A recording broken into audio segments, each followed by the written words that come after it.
Welcome into another edition of MPW Digital Extra, presented by Rustic Revivals Furniture Company. I'm Neal McCready. Today on the show, 5 guests to join us for previewing a big weekend upcoming in college football, also in the NFL, and we'll talk some other things as well. First, Barrett Sallee of XM, Smothered and Covered podcast, and Outkick joins to preview the weekend ahead in the Southeastern Conference. CatsIllustrated.com publisher Justin Rowland will join to preview Saturday morning's showdown between Kentucky and number 6 Ole Miss.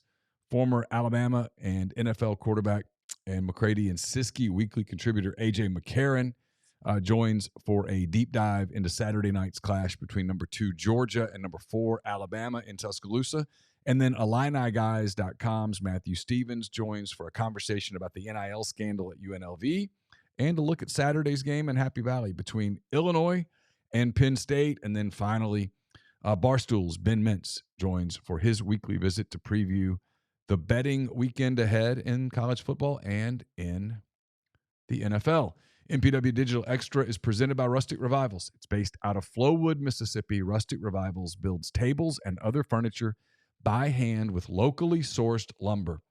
The husband and wife team of Josh and Ashley Pierce specialize in custom-ordered tables, beds, dressers, coffee tables, bookshelves, decorative cabinets, and chairs.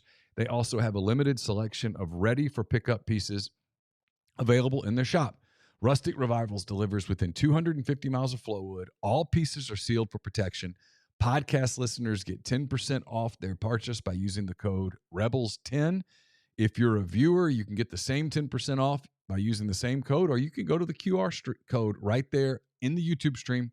You can also go to rusticrevivalsms.com, go to facebook.com/rusticrevivalsms, or you can go to Rustic Revivals on Instagram. You can also order directly by calling 228-217-1243 or email rusticrevivals@gmail.com. I'm coming to you from the Clark Ford Studios. Clark Ford's in Amory, Mississippi, 662-257-1900. Call that number. Ask for Corey Clark. Tell Corey what Ford product you're looking for. He'll send you a quote within 15 minutes in business hours. It's right to the bottom line. No hassle, no haggle. You get your quote, and the rest is up to you. You can shop it around or do what I've done, what I recommend that you do. Let's hop into a Clark Ford today. All of the guests joining on this show join on the Campbell Clinic hotline.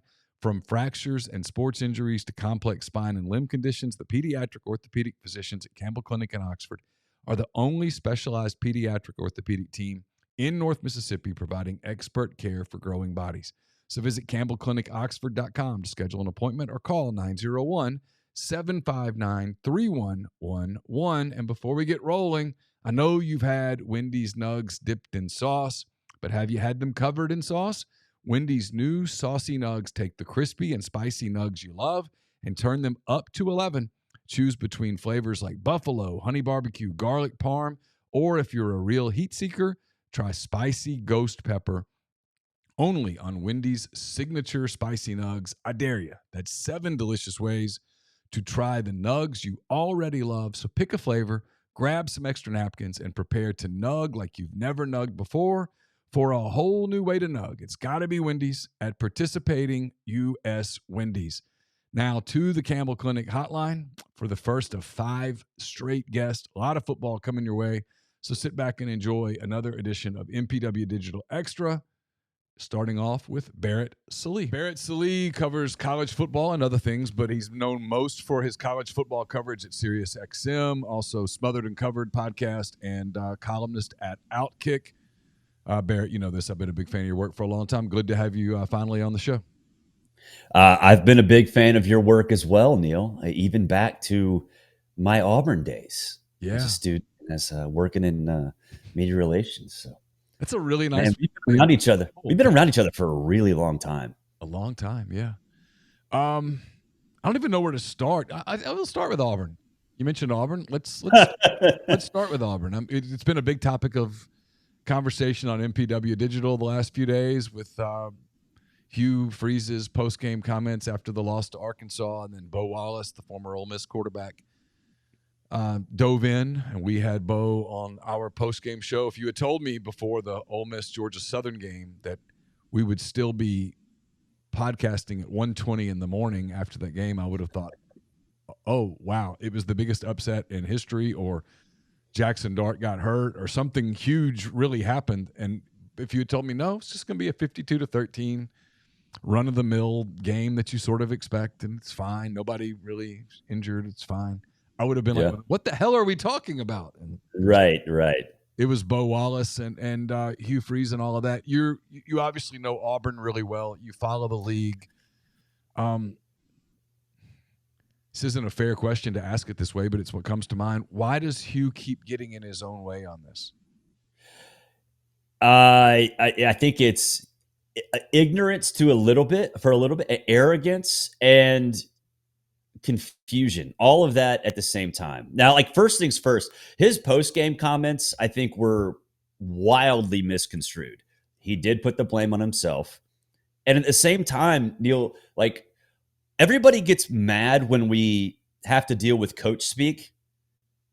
And then we get mad when Hugh Freeze is honest, because everybody knows that you can't turn the ball over. Like, Peyton Thorne knows that he can't be a turnover machine. Hank Brown knows that he can't be a turnover machine. So when Hugh says it publicly and we already know it, what's the problem? Well, I think because people didn't necessarily go deep into his comments and see that he blamed himself quite a bit. And Hugh's a lightning rod. Let's be honest. Like, nationally, Hugh's a lightning rod. I'm not trying to defend him. Like, some things are warranted. But I didn't see a problem with the post-game comments. The Sam Pittman, we would win 9 games out of 9 if we played him 9 more times. It's like, bro, okay. Like, I understand why he's saying that, because if you don't turn the ball over, Auburn's averaging 8.6 yard or 8.06 yards per play. Like, Auburn's offense is actually really, really good. But the DNA is turning the ball over. You can't just ignore that. But he's right. If they don't turn the ball over, they'd have whipped Arkansas's tail. The same thing with Cal. They'd be ranked right now. They'd probably be undefeated. So I understand what he means, but it's sort of blocking out the negative part of the DNA, which is the turnovers. And again, Hugh's a lightning rod. So people are going to criticize him. And now people at Auburn have sort of fallen into that as well. I'm not saying he's going to get fired, but he is not ingratiating himself to the decision makers very well right now. Feels like a big moment for both him and Brent Venables Saturday a little bit. I'm not saying yes. I don't think either guy's like hot seat. We're not talking like Billy Napier here, but it does feel like a moment where whoever loses this game is going to have a really uncomfortable next week. And in Auburn's case, I think they have an open date after this. Yeah. Well, it's Georgia. It's interesting. So, I mean, yeah. It gets really open date after Georgia. It gets really complicated for Hugh if he doesn't win this game, because it's just the noise builds. Yeah, and I think with the Georgia game, that's almost a separate story, right? If they beat Oklahoma and then look awful against Georgia, fine. Like, no one's going to really complain about that because it's Georgia. But it's weird because Oklahoma and Auburn are basically the same team, right? Defense is going to keep you in every single game. The offense is a train wreck. We don't know who's going to play quarterback. We do for Oklahoma, but still.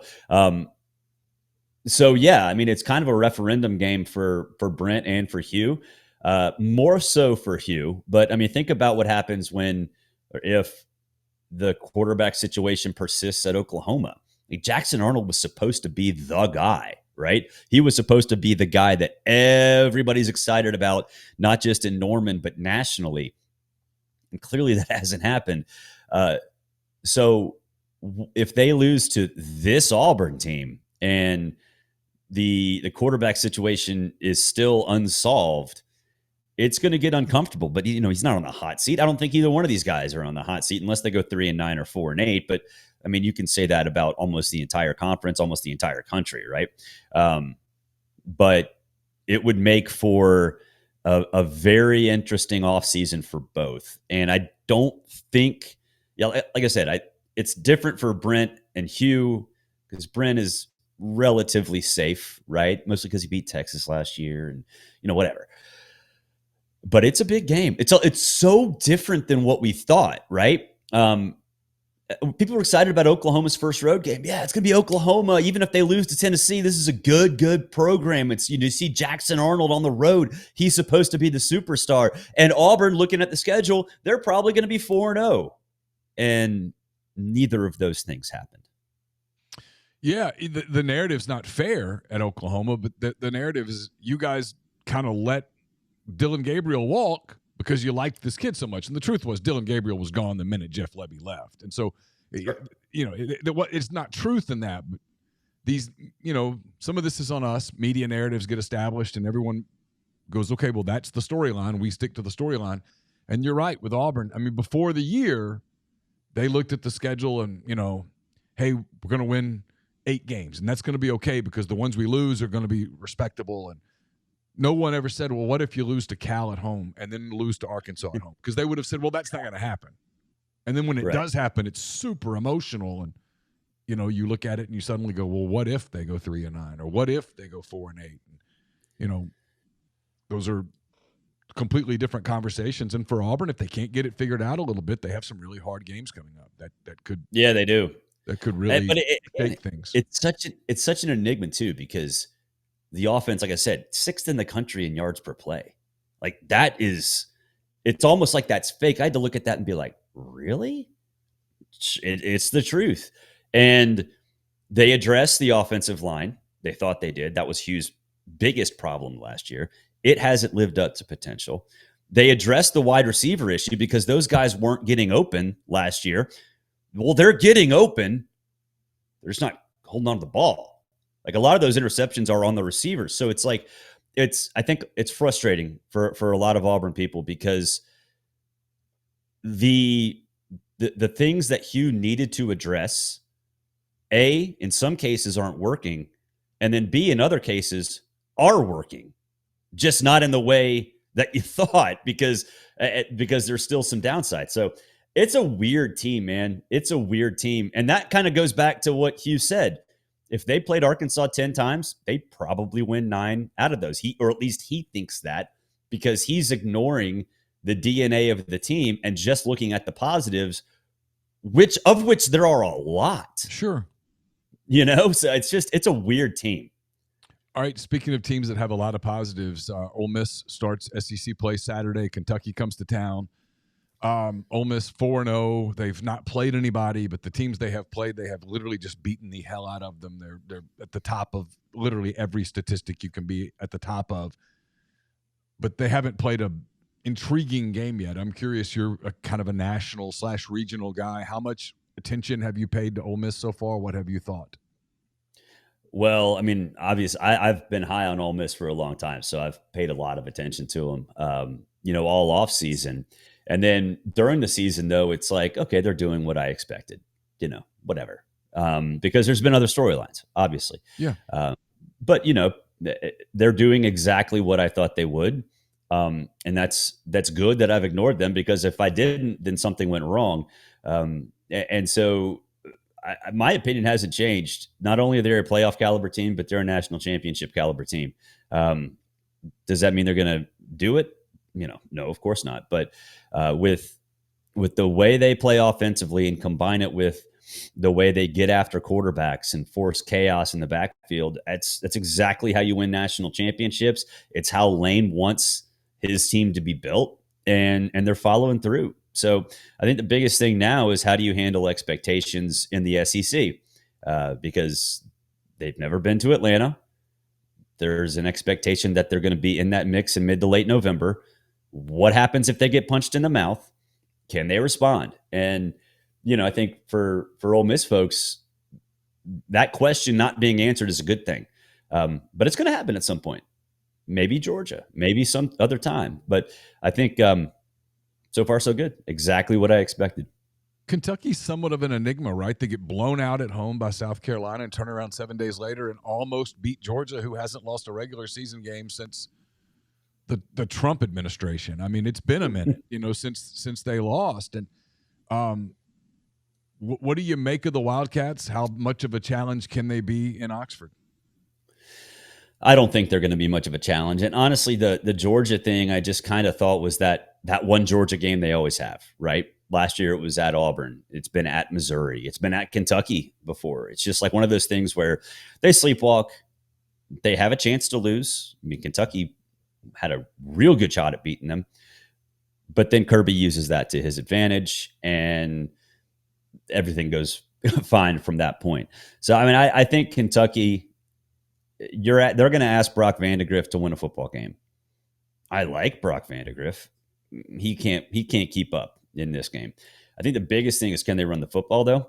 Because they've got dudes outside. That's the biggest thing, is if they can run the football and make Ole Miss cover those receivers one-on-one, that could be a little bit of an issue. I just don't think they can. I just don't think they have the horses. So, I kind of chalk that up as just, it's one of those one-offs. Yeah, Kentucky gave Georgia a little bit, but that happens every year to Georgia.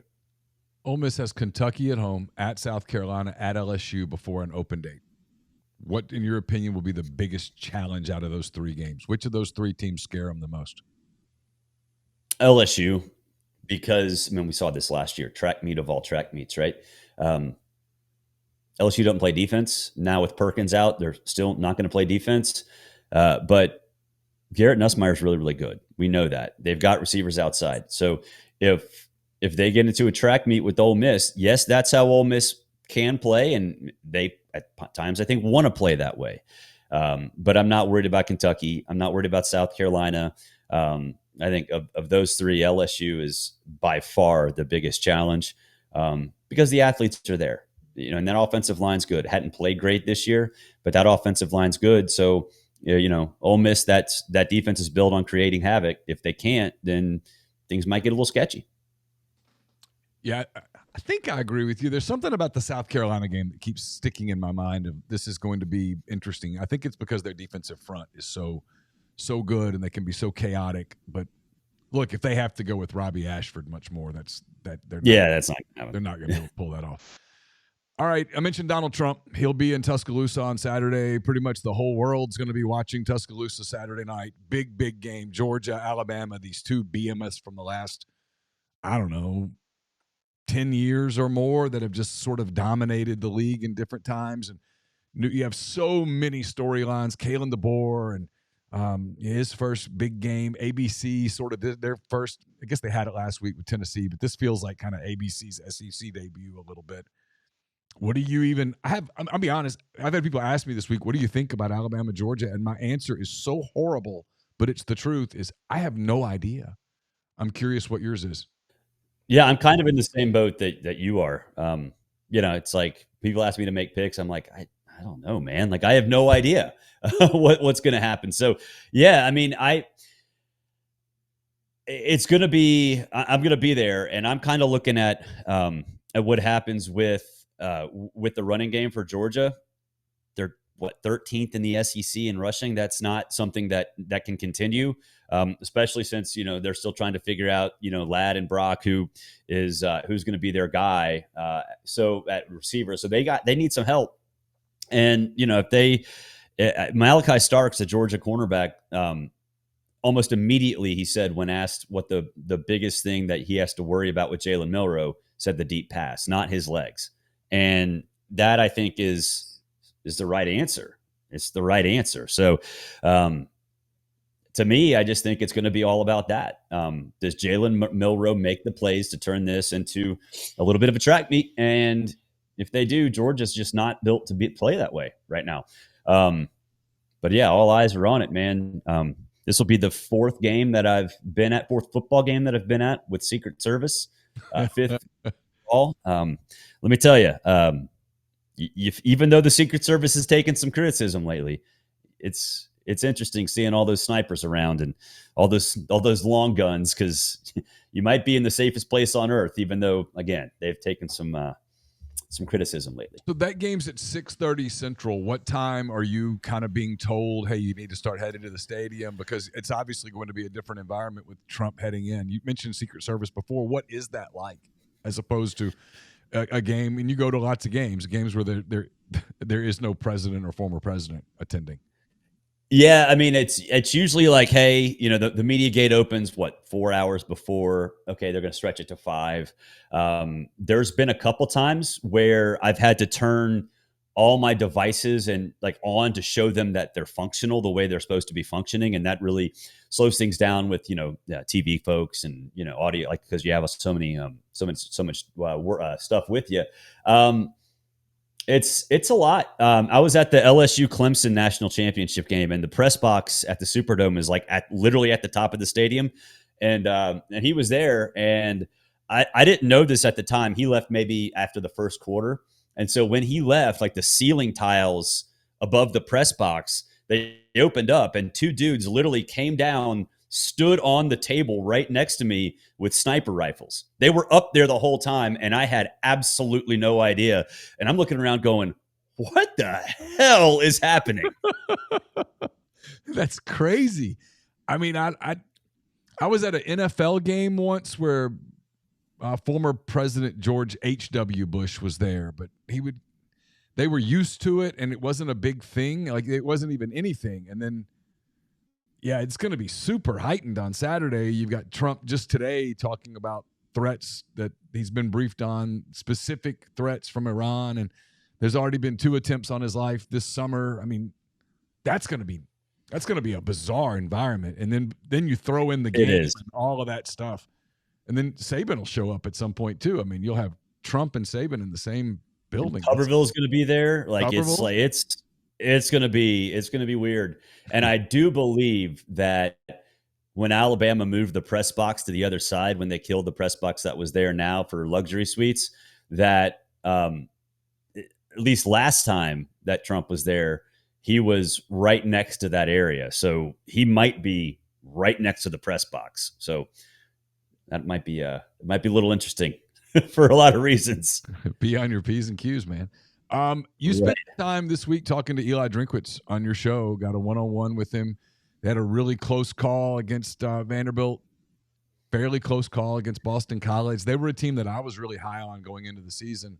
What are your thoughts on Missouri? I know it's an open date for them, kind of a chance for them to catch their breath. They get UMass next week, and then it kind of gets rolling again. Can they figure it out and be a playoff team, or is this team just not capable of getting there, in your opinion?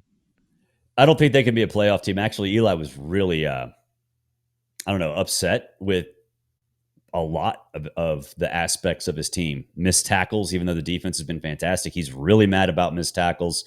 The offense not being able to stretch the field deep, even though they haven't asked Brady Cook to do a lot. He hasn't been successful with what he has asked them to do. So honestly, it was like talking to Nick Saban a little bit, certainly more personable, but all these good things are happening. And he was just like, well, we can't tackle. We're giving up too many big plays. Passing game sucks. Like but you're 4-0, bro. You're doing all right.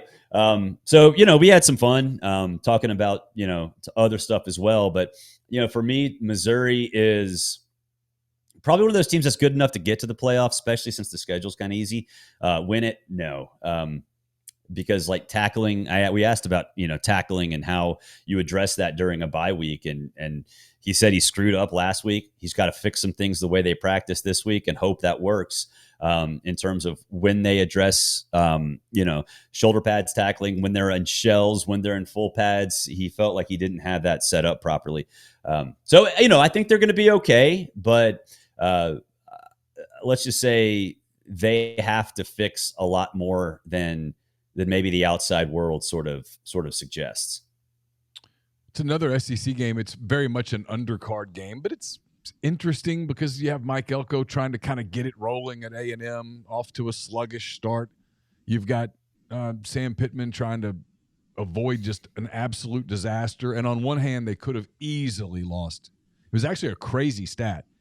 They, at one point, had an 8% chance of beating Auburn during the game, won the game. 2 weeks earlier, at one point, I think they had an 86 or an 88. I can't remember the number. It doesn't matter.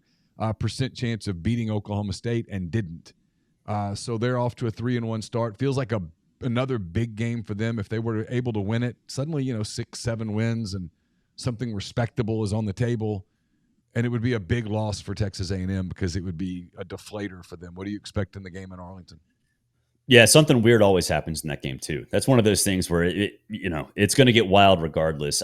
To me, I just think that A&M's defense is too good. Taylen Green, I really wasn't impressed all that much last week. It seems like he's more,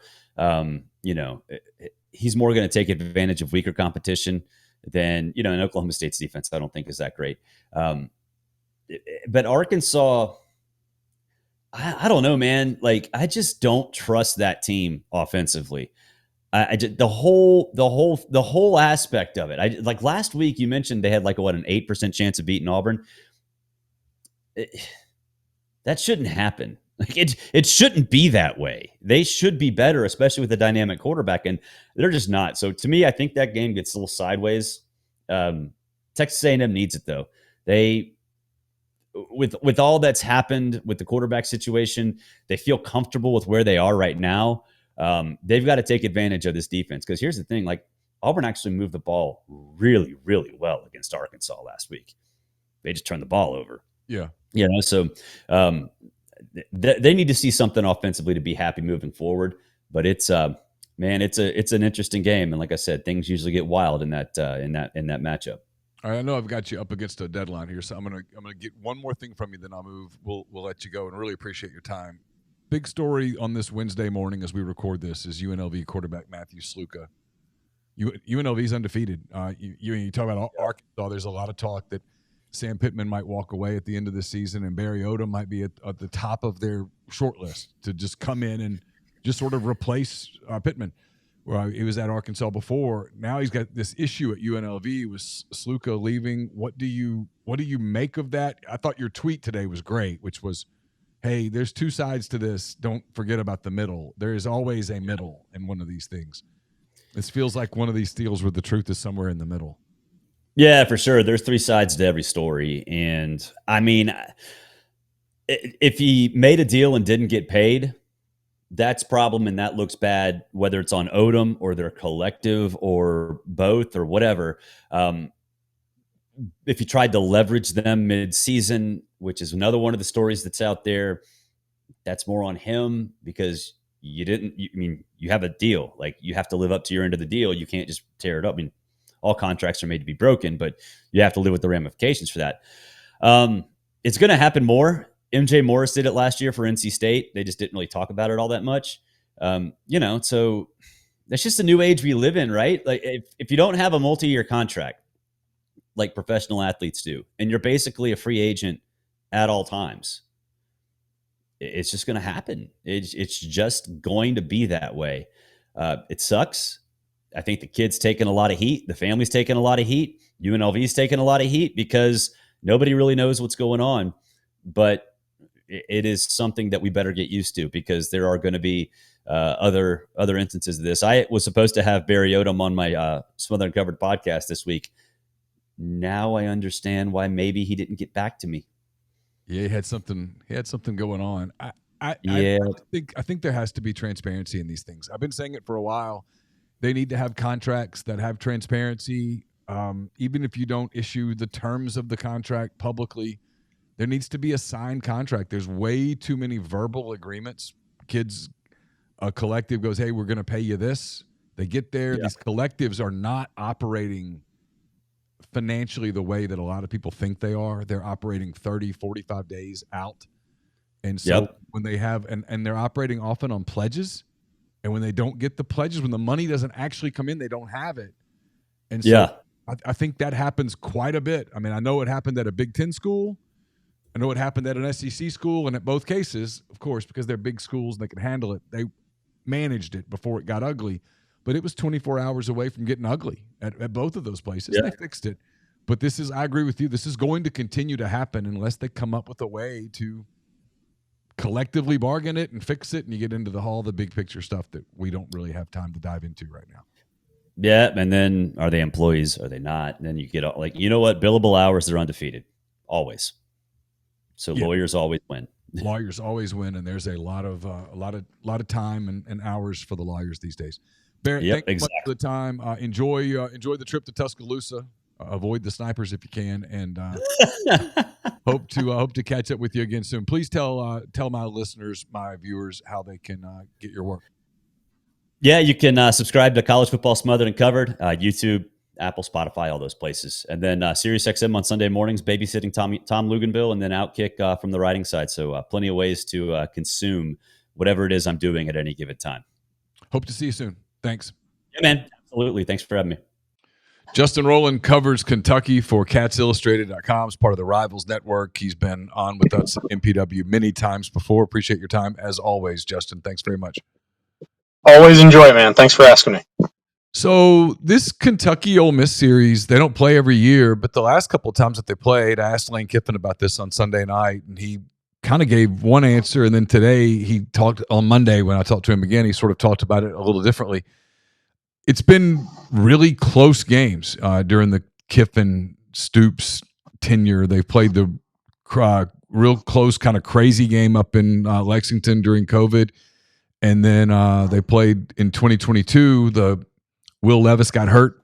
Ole Miss won on kind of the last play. Kentucky had a penalty that negated what would have been probably a game-winning touchdown for Kentucky. So two close games that have been decided at the very end. Lane was at first like, yeah, I mean, those, coincidence maybe. And then he came back today Monday with a little bit more of the style of play with Kentucky. When you evaluate them, there's a style of play that they play that keeps games certain ways. But he said, the two rosters are really different. I'm curious, just your perspective, having kind of watched both of those games. Do you think it's just coincidence that Ole Miss Kentucky play those games, or do you think it's a stylistic clash? I mean, Ole Miss's highs have been a little bit higher than Kentucky's highs when they really got it going. And when these games happen, it seems like they're very evenly matched head-to-head teams at least, and Ole Miss just had a little bit more juice to push them over the finish line. Has kind of been the trend. I think Kentucky probably is a tough matchup for Ole Miss because of how comfortable Kentucky is in settling into that ball control. We're just going to move the sticks. We don't care if we punt, if we get 30 yards and take 5 minutes off the clock and keep your quarterback on the bench and throw you out of rhythm a little bit. And, Ole Miss has thrived so much with explosives, and the one consistent thing for Kentucky over the last few years has been they take away explosives as well as just about any team in the country. So I think that's what it is. I think Ole Miss has had a little bit more juice, and you see it in the final score, but Kentucky has a method that makes it a competitive game against them. That's fascinating.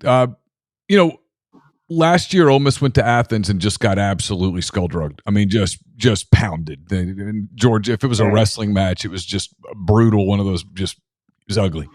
And Lane, to his credit, immediately was like, we got to get bigger. We've got to get longer. We've got to have more mass on defense, especially up front. They do have that this year. It's probably been the one thing that really sticks out when you watch Ole Miss in person is that the defensive line is so dominant. Now, it's been against nobodies, so we'll see. But they look different. I'm curious your thoughts on how, if I'm right, and this is a really good kind of dominant defensive line, how does that match up against Kentucky, which, like you said, they're going to want to run the football and control clock, that kind of thing. Ole Miss is going to want to get them off the field and obviously get the ball, to Jackson Dart and all those guys. Yeah, the reason I couldn't pick Kentucky in a game like this, even though I can envision it being another one of those barn burners, even though the spread says otherwise, is because in obvious passing situations, obvious passing downs, you can't have confidence that they're going to be able to protect Brock Vandagriff. We saw against South Carolina, that pressure came and it spiraled. And against Georgia, even though they blocked them much better, in obvious passing situations, they were not able to protect Vandagriff. And that's why Stoops didn't go for it on 4th and 8. He probably saw some things last week in this last game against Ohio when he probably felt confirmed in not making that call. So protection is definitely going to be an issue, but Kentucky has run the ball really well this year. I mean, they ran for 200 rushing yards against Georgia, and that doesn't happen too often. They lost some yardage too, but their running backs consistently ripped off 5, 6, 7 yards per carry against Georgia. They fell forward. And that's something we haven't. Georgia's maybe not the runs defense they were a couple of years ago. They've taken a step back in that area. But if you're Kentucky and you're looking at it objectively, you say, if we can run it against Georgia, we should be able to run the ball against anybody. The question is pass protection. I don't know that they're going to be able to protect Vandagriff, and that's why I'll be picking Ole Miss. But Kentucky should be able to expect to run the ball. On the flip side, and this is the interesting thing with Ole Miss, is that through 4 games, look, they're number 1 in total offense, they're number 1 in total defense, but they've played Furman and Middle Tennessee and Wake Forest and Georgia Southern. They've just not played good teams. They look great. They look elite, but we want to see what they look like against good teams. Kentucky's typically very good, and this year they are, again, at stopping the run. They're very good defensively up front. Ole Miss there are some questions about just how good they are up front. They don't have Quinshon Judkins. They're still sort of searching for that running back to be the head guy. It looks like it's Henry Parrish Jr.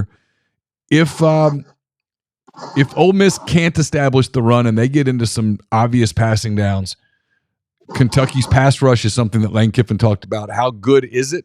How much of a factor could that possibly be in Oxford?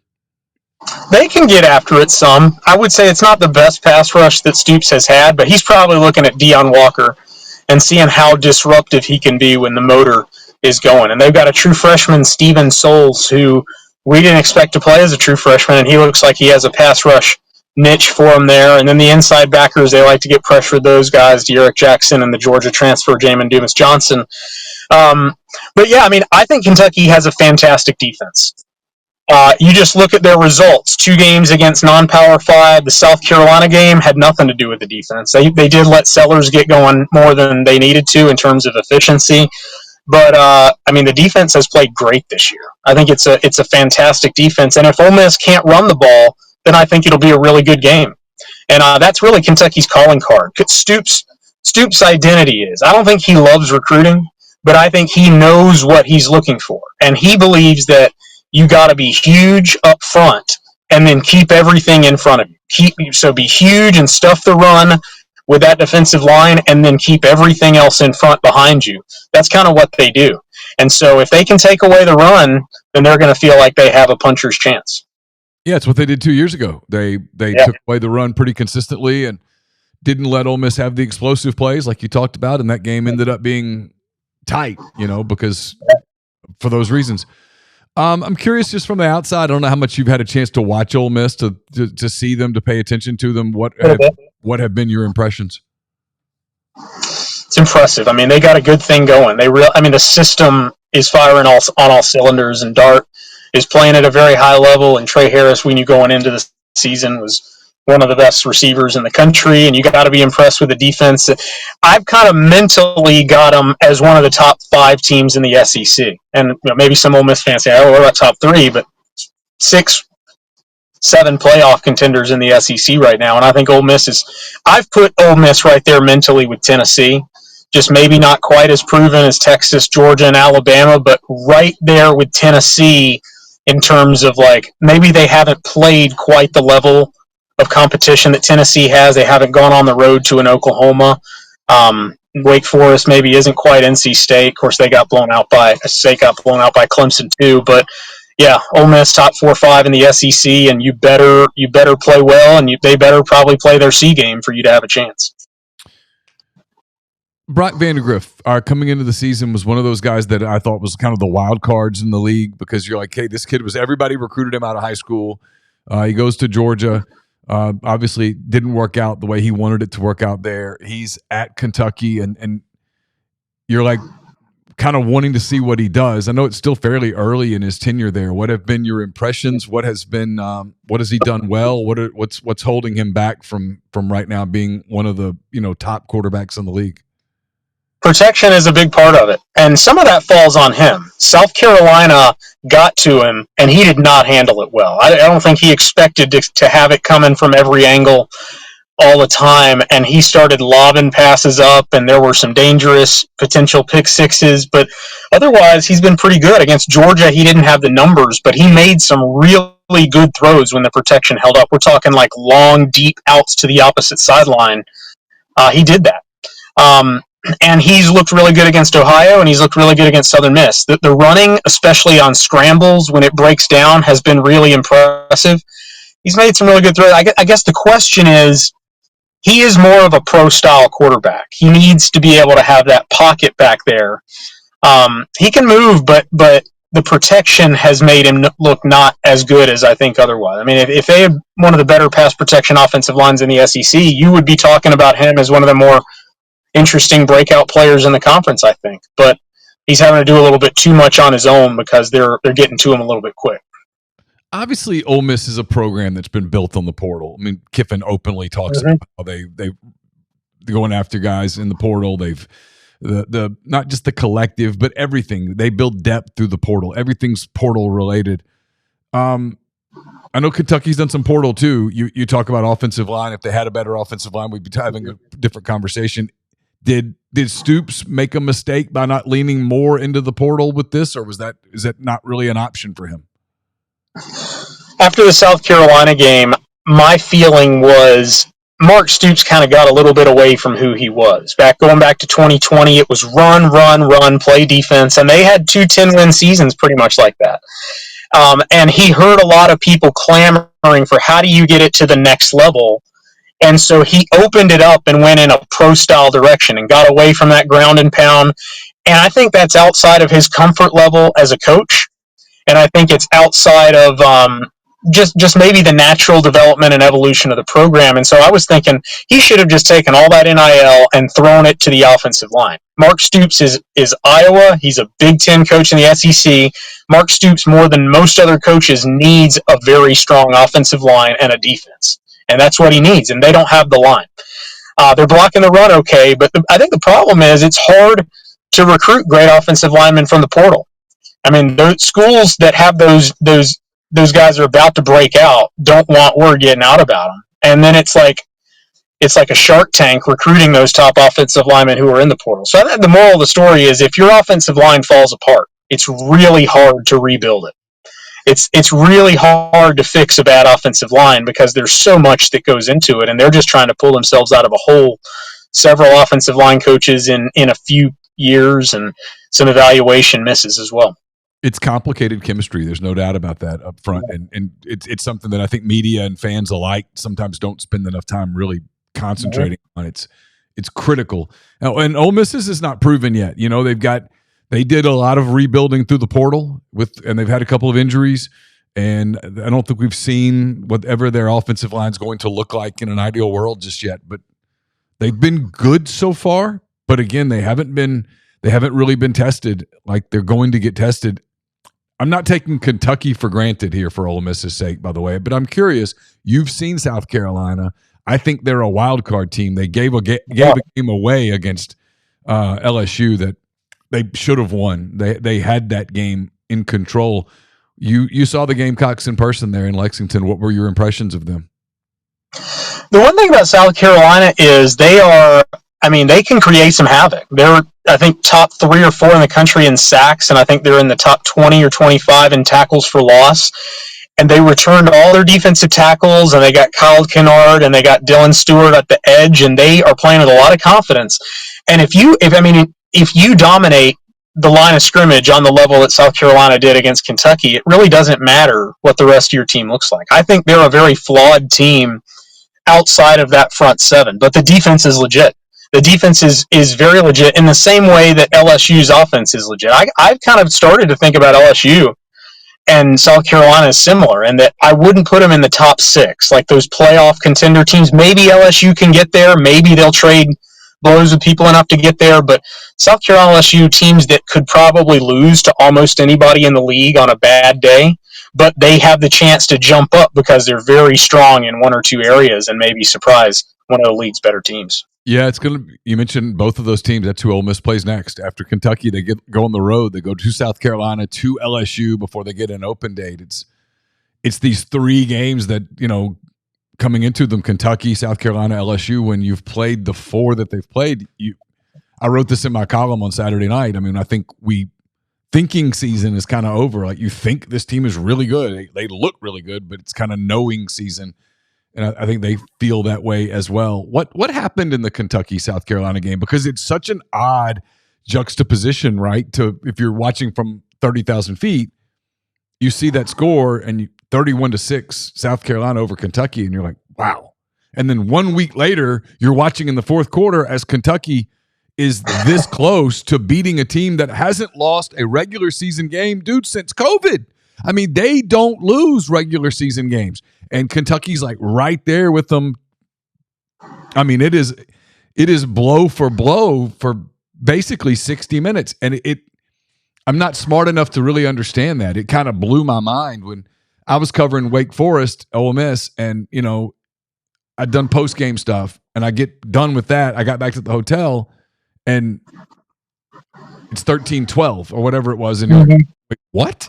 I couldn't really wrap my head around that. And you've met me; I'm not the smartest guy in the world. It was mind boggling. Explain it if you can. I mean, I think the South Carolina game is a little bit misleading. I think South Carolina and Kentucky, when we get to the end of the season, we'll look at those teams and say they're pretty comparable teams. But I think South Carolina was a really bad matchup for Kentucky that day. With what South Carolina does well and with what Kentucky doesn't do well, it spiraled.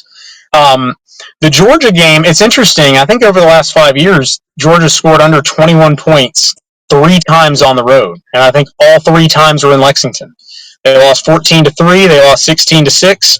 They won 14-3, 16-6, and now 13-12. So there's something about Kirby Smart and Mark Stoops. They got something going on where they just kind of agree to butt heads for 4 quarters. And it's like, I think Kirby looks at Kentucky as probably an inferior copy of Georgia, where that's the kind of program Kentucky wants to be.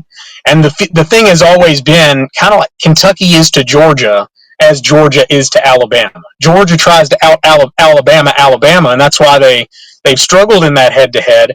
And Kentucky plays Georgia this way, but it's kind of looked like Georgia's got the hand on the head and you're swinging at them and you can't reach them, where it's like it's suppressing the score, but they just know you're not going to be able to beat them.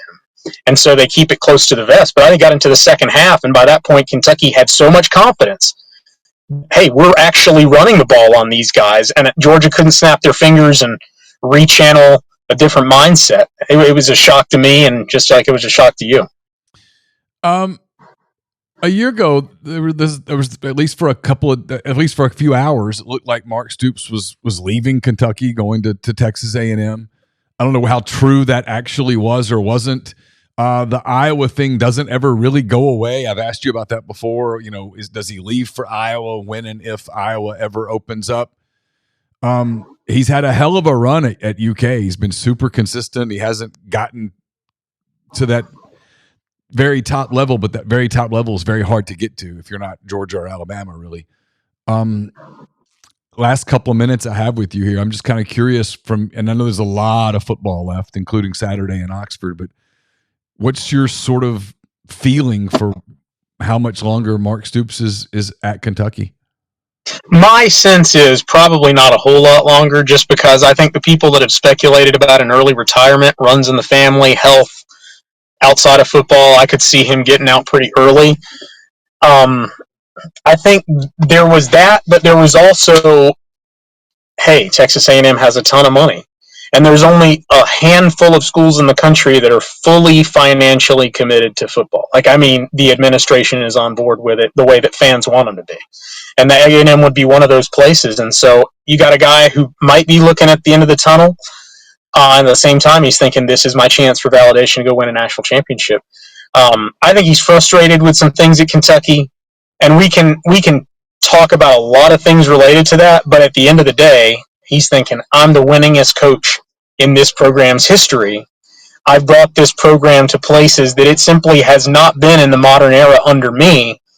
And so those of you saying, what's next? Well, beating Georgia's what's next. Screw you.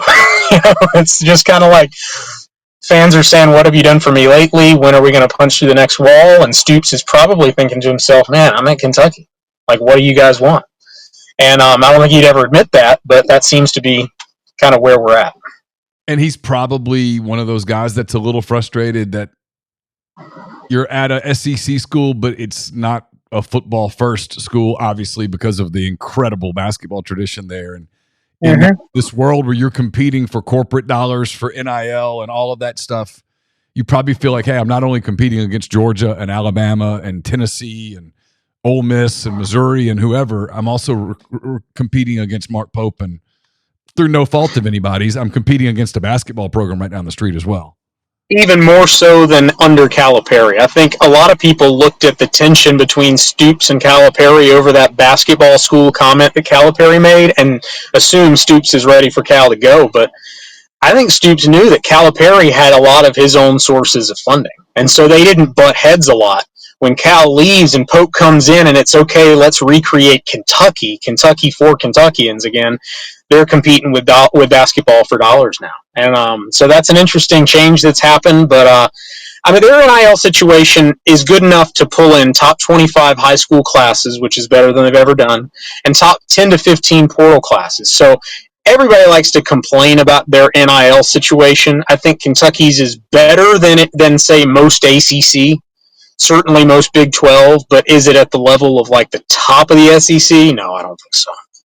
All right, last thing, as we record this, the line on this game Saturday is like 11. I mean, I'm sorry, the time is 11, thank God. The line is like 17 and a half. Mm-hmm. That feels a little high to me. I've just taken Ole Miss and laid the points the whole year. Does the line feel right to you, or too big, too small? It's a little bit high. Man, I could see Ole Miss winning 50-20 if the wheels fall off. You know, you could see that happen. They could do that to just about anybody on a good day. But I could see it also being a 7-point game. Like if Kentucky's defense comes in and sets the tone and they play their kind of game, that's what it's all about. Lane is right about that. For Kentucky, it's all about Kentucky playing Kentucky's game. They can suck you in and lull you in, and by the time you know it, that time is flying off the clock, and it's like, where are our possessions going? And if Kentucky does that, then I think it could be a touchdown game. But when you look at what Ole Miss has been this year, and the fact that you do have to factor the South Carolina loss at home, not just the Georgia loss, I understand it. Justin, as always, I appreciate the time so very much. Enjoyed working with you this week. Thanks a lot, man. I appreciate you, Neal. AJ McCarron, former Alabama quarterback, former NFL quarterback, former, I guess, what was it, XFL quarterback most recently? AJ's quarterbacked a lot. Houston Texans, Cincinnati Bengals. Legendary Alabama quarterback for a national championship, is a weekly contributor on McCready Siskey. So kind enough to spend a little time with us here on this show. I want to dive into AJ. First of all, thanks for being with us. I appreciate it. Of course. I kind of want to dive into this Alabama-Georgia game. Georgia in Tuscaloosa to face the Tide. What do you? I guess this overriding question. I mean, obviously, these are two teams that have national title hopes. They've both been probably the two most dominant programs in the country over the last 5-6 years. What's just your general feeling when these two teams get together? What do you sort of expect? Yeah, I mean, first, I mean, it's going to be, the top of the line competition. Two great coaching staffs, especially in the past, but even now, Kirby's, I think, established, really taken the model of old school Coach Saban and, put his own little twist on it, but has been extremely successful at Georgia since he's been there. And then you have Kalen DeBoer that Coach DeBoer has, come in, done what he's supposed to do, undefeated till this point, and he's got his team in a prime position to, not only play well and win this game, but like you said, playoff hopes in the end. So I think the big thing for me in this game, and I think it's the key factor. Well, I should say there's probably two. For me, does Alabama establish a run game with a loaded box, which I would think that Georgia's going to load the box, whether it's some type of quarters, palms, where they have some pass support, where they're not always playing man coverage, but safeties are low enough to help out from a run situation. So I think that's a huge deal. If Alabama can establish a run, and also you have to establish a run with Jalen. I don't think you can go in and it's shown this year, last year, to go in and just ask Jalen to throw the ball and win. That's kind of what Michigan made Alabama do in the Rose Bowl, and it didn't work out, right? So I think if you establish his run game, let him get some rhythm that way to where it's almost like a shooter in basketball. Once you get a layup in, you see it go in a couple times on some easy buckets, then you start having some confidence. And I think he's got to be able to do that,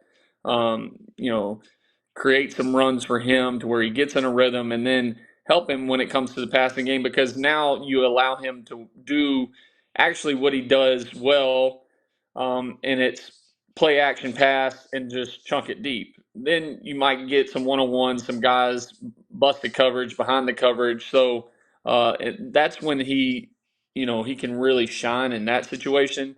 Now, if they're just asking him, if they're in 3rd and long and asking him to throw it, I don't see Alabama being successful in that situation. So we'll see. The thing for Georgia, to me, is Georgia's excellent at second half adjustments. Like, they always play well in the second half for whatever reason. They start out slow. For Kirby's sake, yeah, I'm sure he's hoping that his team doesn't start out slow this week, playing on the road in Tuscaloosa. He knows it's going to be loud. He knows that environment. I think they've done that all this year. Even, first game of the year against Clemson, it's close going into halftime, and then second half they just explode. So they have to come out and play well from the jump. I think Carson Beck's got to really have an exceptional game. He did not look good this last game, and versus Kentucky.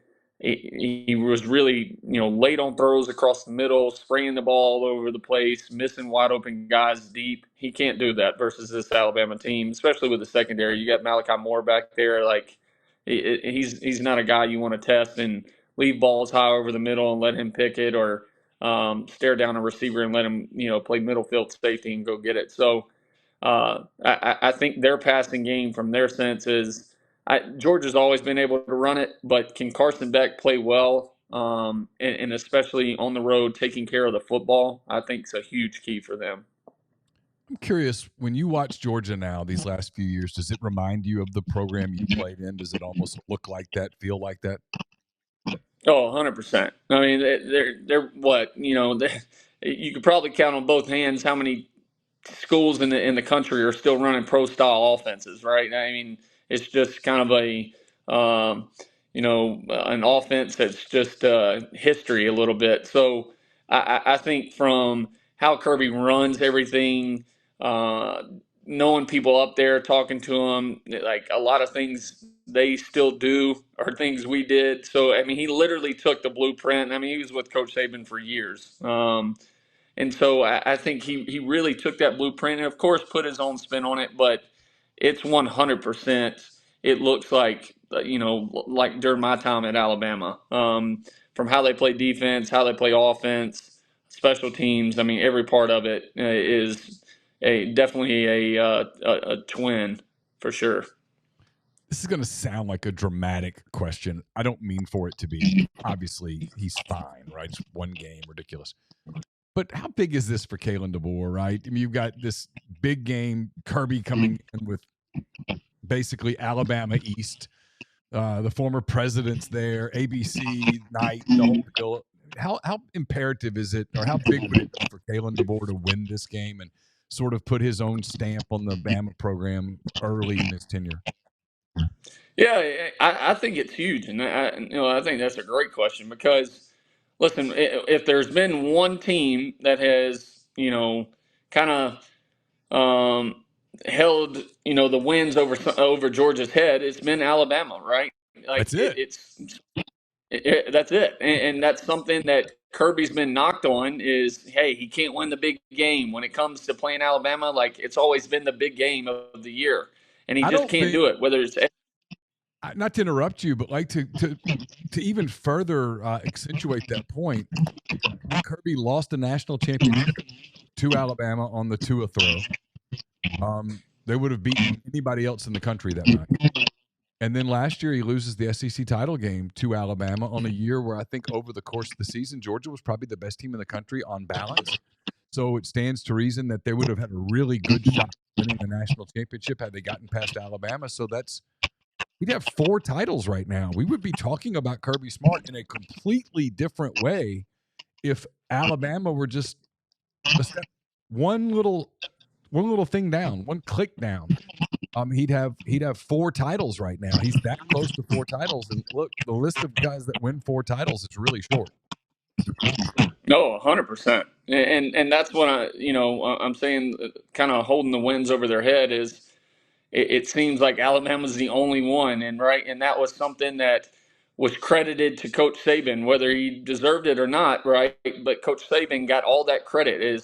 Coach Saban's got Kirby's number. Like, Kirby can't beat him. It's just a mental block for Georgia. So this is a huge game for Kalen DeBoer because of that, right? And not so much from the sense of like people that know football and understand how football works and everything, but from a fan situation.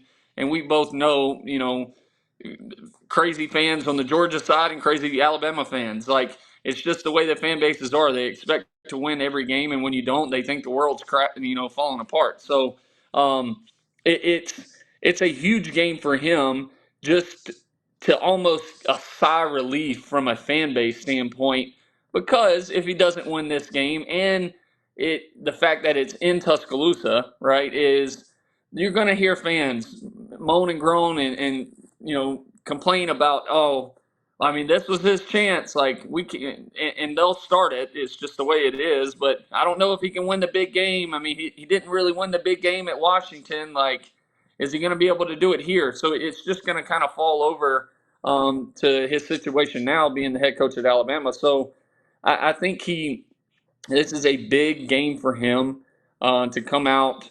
And at least if you lose the game, I think you're fine if you're Alabama, if it's competitive, right? Now, if it gets out of hand, that's when it's going to get ugly and you're going to hear people complain. Like, it's really, from a media standpoint, it's going to get bad because they both had bye weeks. They come into T-Town, and if they beat Alabama down or if it gets out of hand late in the game, you're really going to hear people talking and complaining about that. You played in games like this with dignitaries and superstars and stuff like that, huge environments, people making it the game of the century and all of that stuff. As a player, and I know you're wired differently, so this isn't – I'm going to ask you to sort of answer this in general, not just you, because I think for you just ignore it all. But for the average player, how hard is it to sort of block some of that noise out and just go play football? Well, I mean, listen, it can be tough for sure. Hell, I remember, warming up for LSU game my senior year and other games in Tuscaloosa and seeing like A-Rod and Derek Jeter, who people that I loved watching growing up. And they're some of my favorite players to watch.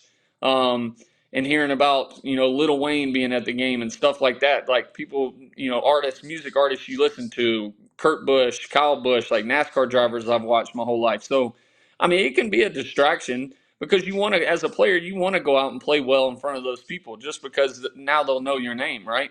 So, and it's the primetime game of the year, especially this early. And I don't know if there will be, until you get to the playoffs, if there will be a bigger game throughout this, regular season for sure, other than this matchup. So, it can be a distraction.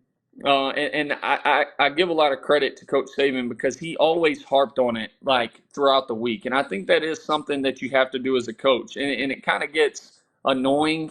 And I'm sure it's annoying for the coach to say it over and over, and talking about, hey, we can't be, focused on this and have these distractions. But it's true. And that's one thing that made Coach Saban great, is because he did always harp on it. So you always had it in your mind, like, hey, when I get out of here, I'm not going to pay attention to stuff. Because, that was like the last thing you heard. That was the first thing you heard when you got into meetings. That was the last thing you heard leaving the building. So hopefully, the players don't pay attention to that and then just go out and focus on focus playing football. Did Nick Saban know who Lil Wayne was? Probably not. Probably not. He knew who Derek Jeter was, though. He's probably pretty dialed. Oh, yeah. Yeah, he was a huge coach, is a big Yankees fan. So we always had Girardi and a bunch of Yankee greats always come to talk to us or at the games. All right, I'm not going to keep you super long, but I was going to touch on a few things around the conference that I want to get your thoughts on. You're in Alabama? What's the barometer on Auburn and Hugh Freeze right now? I mean, everybody I hear from, even coaching my son's team, we have a couple of parents on his baseball team and football team that asked me the other day, "What do you think of Auburn? What do you think that situation's going on?" I mean, it seems like their world's already crashing down, and they don't, and I feel bad, but at the same time, like we talked, the other day on with Siskey on our podcast, was Hugh kind of brought this on himself. Like, I mean, not kind of, he did, by just answering the questions the way he did. Like, I don't understand. Like, it's his second year. They're not going to fire him that quick. Like, just take the blame. And then where you save yourself from a recruiting standpoint, like, hey, we're going to get better. We're going to find somebody. We're out there searching. We're recruiting. We're trying to make these guys better. Just answer it in the political way that you need. Just not have any more heat coming towards you. And now this is a distraction, because not only is he getting asked, if players do media, they're going to be getting asked the same questions. So now you have players. So the bad part of it is, if you have somebody that's a player on the team that is doing media, and say for whatever reason they don't like Hugh, or they're pissed off at Hugh, or mad at the comments, or one of the comments he made about another player is one of their good friends, hell, how do you know how they're going to answer it?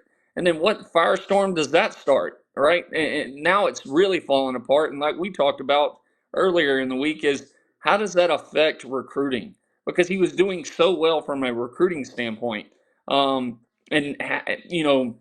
do these moms start seeing this? Do they start calling and saying, "Hey, are telling their kids, listen, I don't want you to go play for that coach. Like, let's find somewhere else. This other school's offering the same amount of money. Like, let's don't go to Auburn." So I just think he's caused so much trouble for himself by just answering questions the way he does. And like you said, that's, yeah, I mean, him better than I do, but I guess he has a history of doing that. He does. He has a tendency of being his own worst enemy. That's what he did here. Ole Miss is opening SEC play here in Oxford on Saturday against Kentucky. You've seen those two teams a little bit. What do you sort of expect in Oxford between the Cats and the Rebels? Listen, I think Ole Miss is playing well. I mean, and that was the only thing with me worrying about Ole Miss, because they did really well from a transfer portal standpoint, getting some big time players. And going into it, you either hit or miss on that, right? Like, and Coach Saban kind of talked about it on College Game Day last week or the week before. But you can pay all these guys this crazy amount of money and everything, but do the guys coming in buy into what you're selling? And do they truly believe into the team mindset that you need for a team to gel together and play well together? Because we've all seen plenty of teams have superstars, whether it's basketball, football, baseball, like, it doesn't matter, have a ton of superstars on one team and not play well as a team. So that's the biggest thing, is, can this team continue to gel? Because they look really good right now. They're putting up a ton of points. Defense is playing well. I look for Lane. I think Lane's in the best mindset that he's probably ever been in his coaching career. Just staying out of distractions. He's always been known for that, but he's such a good coach. And I think he would tell you too, but his best years and what helped change him as a coach, from a mental standpoint, was being with Saban, and really helping boost his career and jump started. So I think they put it on Kentucky. Kentucky, they played well. They've been so up and down. They played well against Georgia, but got blown out versus South Carolina. And so, I mean, I look for Ole Miss to continue to play well and beat them pretty handedly. When you look at Jackson Dart as a quarterback, I know you're a guy that really understands quarterback play. I talked to a couple of NFL people on Saturday night. They're like, "Yeah, he's on our radar. We're still kind of trying to decide what we really think about him." When you watch him play now, what do you sort of see? What do you see for him, like as a professional down the road? Yeah, to me, I think he's a second day guy when it comes to draft. One of those things, based off of what team needs, or the team's, needs are from a roster standpoint, could possibly fall into a third day. Listen, I think he's a good college player. I think his size will hurt him a little bit. I think playing in that offense, even though it's great for college, I think will hurt him a little bit because there's very few NFL teams that run that style of offense. And it's just so different when you get to the NFL level. I think you're, seeing it a little bit with these younger guys that come out of these spread offenses where the lingo is completely different. You're running everything off cards. It's not a long play call probably from a lot of teams West Coast in the NFL. So listen, he's playing well. If he continues to play well, he's only going to help himself. And then for him will be big playing in the Senior Bowl, stuff like that. I think is where he can make a big jump if he goes down there, plays well, and then has a good combine and stuff. But he's exciting to watch, and I'm definitely a fan. I like watching him play.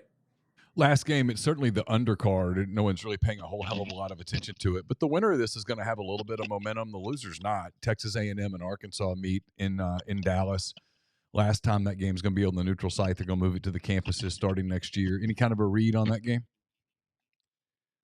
And I love Coach Pittman. He's awesome. I'm rooting for Arkansas. The thing that worries me with them is Taylon Green is so up and down from a throwing standpoint. Now, I understand he's athletic as shit and big and can run, but you still have to be able to throw the ball on a consistency to win games and to win big games, and especially against an athletic team like A&M. That's the only thing that worries me about that. Now, from A&M side, are they sticking with the young kid, or are they going back to Wegman? They haven't really said. They haven't ruled out Wegman playing. They seem to be indicating that it's probably going to be Marcel Reed, the freshman, but they're leaving it sort of open-ended.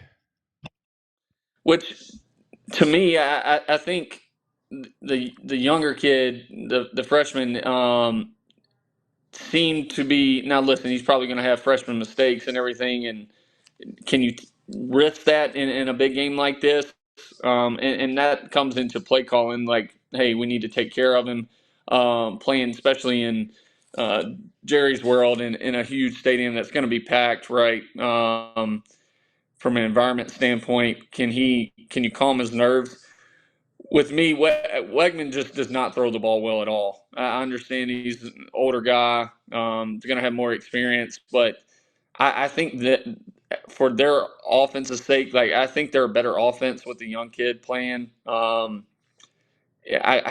haven't. To me, Wegman I'm not sold on him throwing the football. But listen. I hope it's a good game.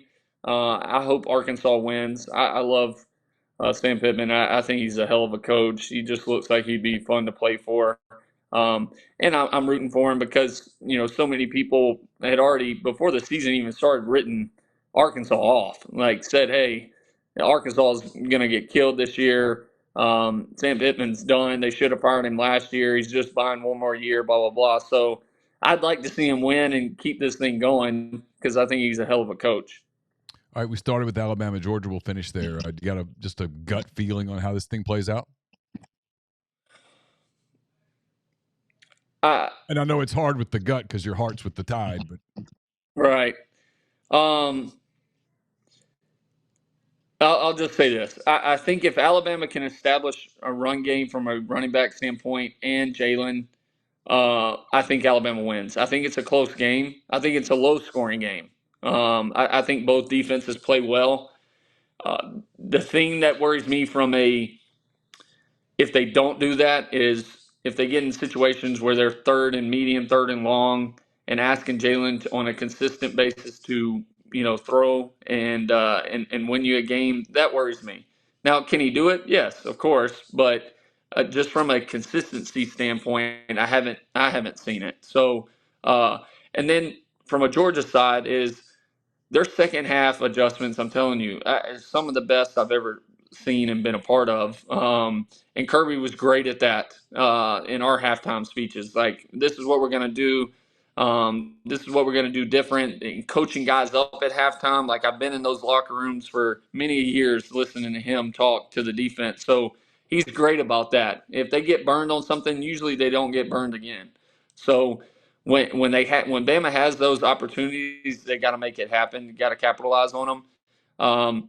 And then can Bama, from a defensive standpoint, make halftime adjustments? Because for whatever reason, in the second half, in multiple games this year, whether it was Western Kentucky, Wisconsin, they've had guys open in the secondary, and we're just, I don't know if it's busted coverages or we're just getting beat one-on-ones or what, but these teams haven't been able to connect on those throws when those guys have been open.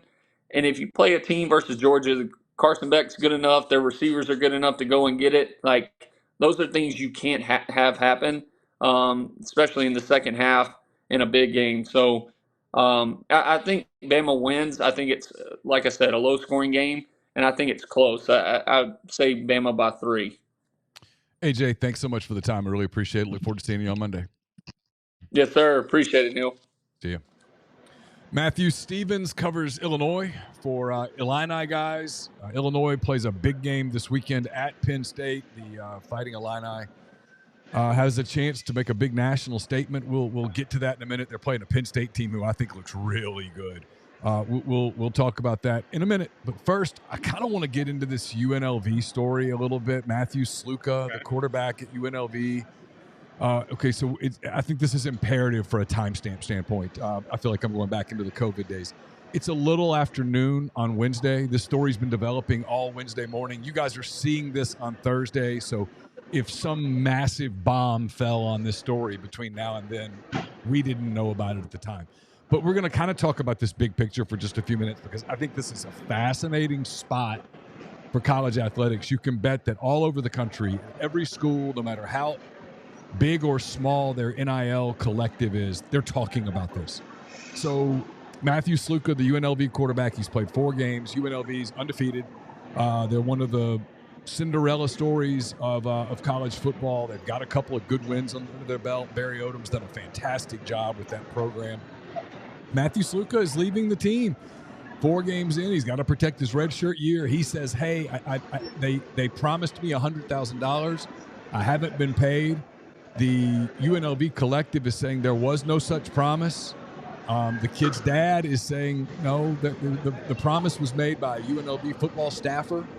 And then there's a report that's out there that I think I'm starting to think this is a outlet that doesn't have any news and they're making it up, which is that he went into Barry Odom's office asking for more money. I don't believe that to be true based on some stuff I've heard, but we're going to dive into this a little bit. What was just your initial reaction, Matthew? Someone who's kind of covered college football all over the place, and you're at a program you're covering a program, Illinois, that they're in the NIL space, but they haven't exactly embraced it just yet. So they're probably watching this with some interest going, yeah, see, there's a lot here.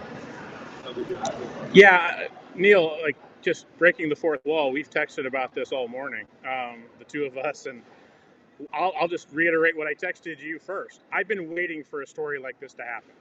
Been waiting for it to go public. I think both of us have heard stuff behind the scenes about it becoming this close that, it is going to happen at bigger schools than UNLV. But I've been waiting for somebody to not pay a kid what they said that they were going to pay him, and then see the fallout of what was going to happen here, and or a kid saying, take either scenario that they're talking about with this kid. Either he didn't get paid and he's 4 games in and he's going, nope, I got to preserve a red shirt. I'm not playing anymore. You're not paying me. Or 4 games in, somebody calls this kid at another school and says, you know, if you redshirt right now, you could be making 3 times that for us next year. I've been waiting for that story too. I think there's reasons to believe both sides of this are a little bit true. But I also believe that this kid, after going through 4 years and getting a degree at Holy Cross, decided he did not want to play a 5th year of college football or another year of college football for free. I think he made that very, very clear. And I think he's willing to say, hey, look, you guys didn't pay me what somebody at the university, and to his credit, to this kid's credit, he did this the right way, if you can do it the right way in this world, which is you go out and you get an NIL agent, certified agent, and he does the deal for you, and you don't have to really deal about it. He calls you and says, heck, hey, it's done. You can go ahead and go. And go ahead. So go ahead. This is what's interesting to me is that this stuff has always happened, but it's always happened in a different environment, right? Where, hey, you know, there were promises made. Lots of times a program would be like, hey, you know, we can't give you a shoebox full of cash, but we'll give you some money. And look, once you get here, we're going to take care of you. And listen, let me be clear here. I'm not criticizing the schools for doing that. That was really kind of the only way you could do it. You couldn't get caught on tape going, hey, Matthew, I'll give you $200,000 to come to UNLV. Right. That was the end. The NCAA would then have you dead to rights. They'd squash you like a bug. Gone. So you would say, hey, Matthew, listen, we really like you. We think you're a difference maker on our program. Look, here's some money to move the family around or whatnot. Once you get here, we're going to get you taken care of. Don't worry about it. Trust me, and we'll take care of you as you go. And usually they did. You know, the kid would go to meetings on Sunday, go to film. He'd come back. His refrigerator's completely stocked full. Magical. Sure. You know, yep. Kid would go to film on Sunday, go to weights, go to practice. When he got back, there was some money in a drawer. Refrigerator's full, freezer stocked. That's just kind of how it worked. That was, and then there were always examples of where a kid didn't get what he'd been promised. He got disgruntled. He got pissed off. But what was he going to do? Announce that, hey, I agreed to a deal that was going to pay me $200,000. They didn't give it to me. I quit. Well, now he just gave up his amateurism.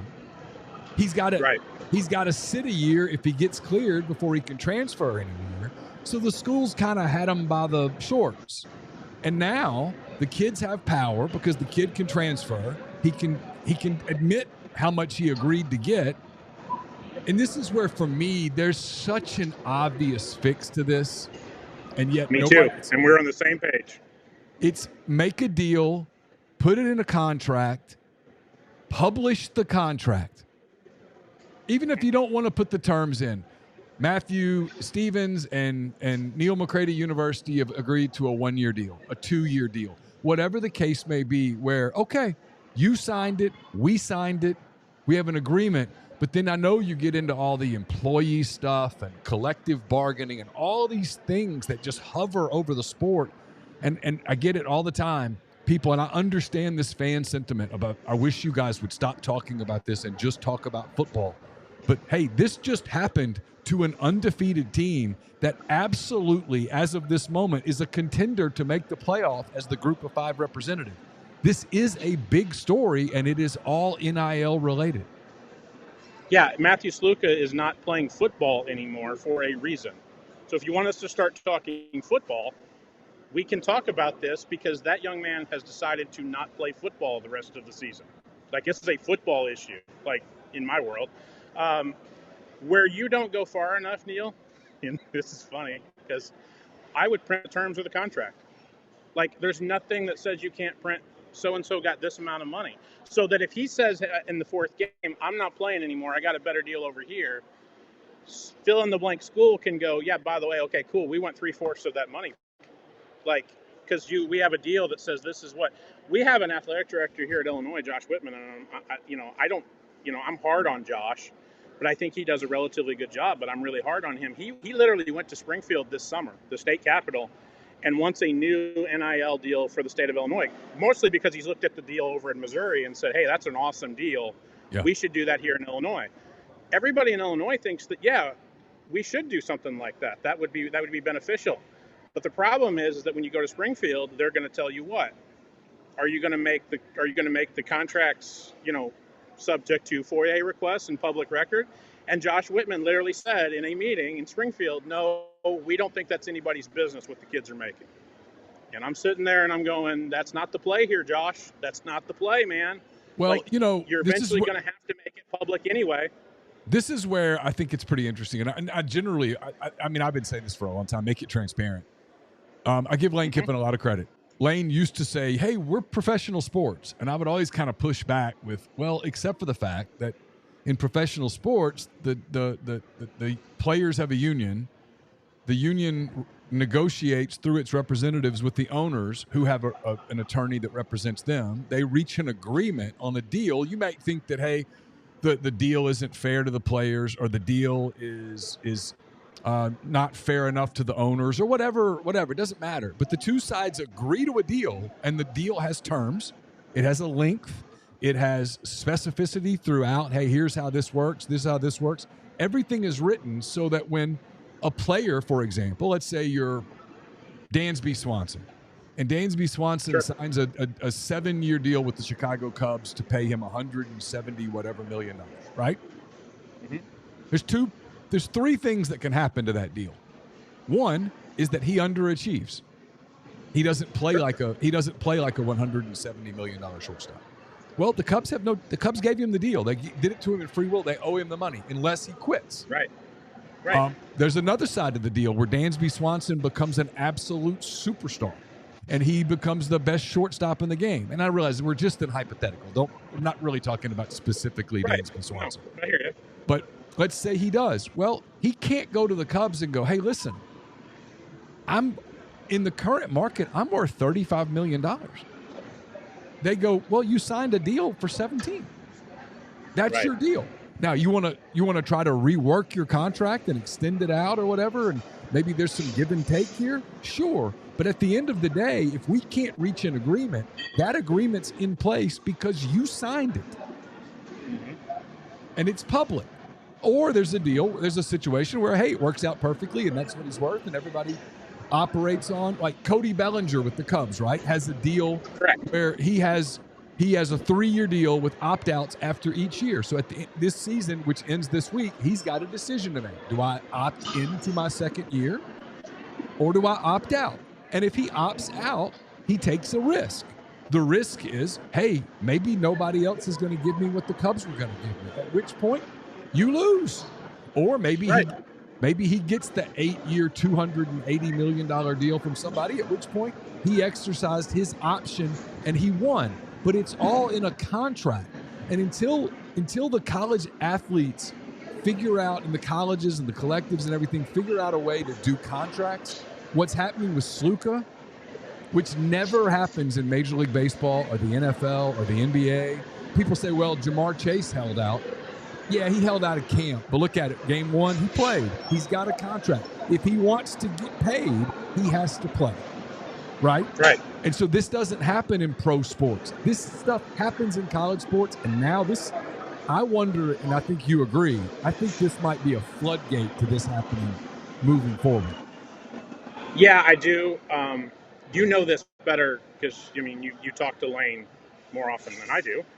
I always thought Lane was arguing that, like, this is college sports, but it's not. I always thought Lane's argument was more or less, this is pro sports, except it's really not. I think Lane wanted to move more toward the pro model, like with what he was talking about in his thing, and saying, let's just make it minor league sports. Like, why can't we do that? Like, well, I think his point was always, look, if it's going to be pro sports, let's make it pro sports. Let's make it pro sports. And my thing would always be, well, it's not pro sports until it is pro sports, and pro sports includes collective bargaining agreements. I mean, simple as that. Yeah, that's you true. see that like in the NBA, in Major League Baseball, and the NFL. In the past, there have been player strikes. There have been owner lockouts because they can't reach a deal, and they don't play without a contract. They don't play without an agreement. You can, no matter what side you're on, whether you're on the owner's side or the player's side or whatever, it doesn't matter. They don't play without an agreement. And when the agreement ends, either the owners lock out the players and or the players strike until they reach a new deal. And then once they reach a new deal, that deal's collectively bargained by both sides. Both sides, to get a deal done, have to do some give and take, and maybe the owners have leverage, maybe the players have leverage, whatever. Same thing with, pilot unions, anything, right? Anything. It's just anything. So I think that's always been Lane's point, but he's stopped going, hey, we're pro sports, because right now what you are is you're still college sports, but in this renegade Wild West where nobody really knows the rules and nobody really knows where it's going. And this kind of thing happens where a coach lured a kid there, made a promise, allegedly. I mean, it's possible Slook is telling a complete lie. Who knows? I tend to believe him, but whatever. But there's some truth in here somewhere that he was promised something and clearly didn't get it, or felt like he was promised something, and the whole thing could be alleviated with the contract. Yeah, and I would go even further. Maybe people want us to not even talk about this, Neal, but I've done this for 15 years, and I'm not trying to date you, but you've done it a hell of a lot longer than I have. This played out exactly the way I thought it would, which is when I woke up this morning, I found countless people who cover UNLV on a daily basis that were more than happy to carry the water of UNLV and everybody in that football office, because they think they have the access that they really don't have, and they don't want to even lose the little bit of access that they do have. So they'll just call the kid a liar, and they make everybody in the football building at UNLV really, really happy. And then when that happened, Neal, I knew exactly what was going to happen after that, because I've seen it play out in so many different occasions of stuff places that I've covered, where the kid, or in this case his agent, goes, like, this is what happened here. And if the UNLV wants to deny that, we have some evidence here that says this is what happened. And we are an NIL, we're one of the agencies that you wanted to let in the door to make this an easier process. So we're not trying to screw you over. We're not trying to screw schools over. But this is what you said you were going to. And look, anybody that doesn't want to say this, verbal agreements can go to court too and be verbal agreements, right? You said you would pay this kid X. He and his dad have been constantly pressuring different people at UNLV that we haven't been paid, but for like a, moving from Holy Cross to UNLV expenses kind of thing, we need to be paid. And it got to 4 games, and the kid is smart enough to go, I can't play a 5th, otherwise I'm playing another year of college football for free. And I said I wasn't going to do that. And so I don't know what's next for this kid, because I heard a lot from, we had viewing availability today at Illinois, and I had a lot of colleagues go, well, you really think he's going to get a whole lot of money being a 43% completion percentage passer like at UNLV? And I go, I don't know, but I know that the kid played 4 years at free at Holy Cross, and he made damn sure he wasn't going to play a 5th for free, and I don't blame him.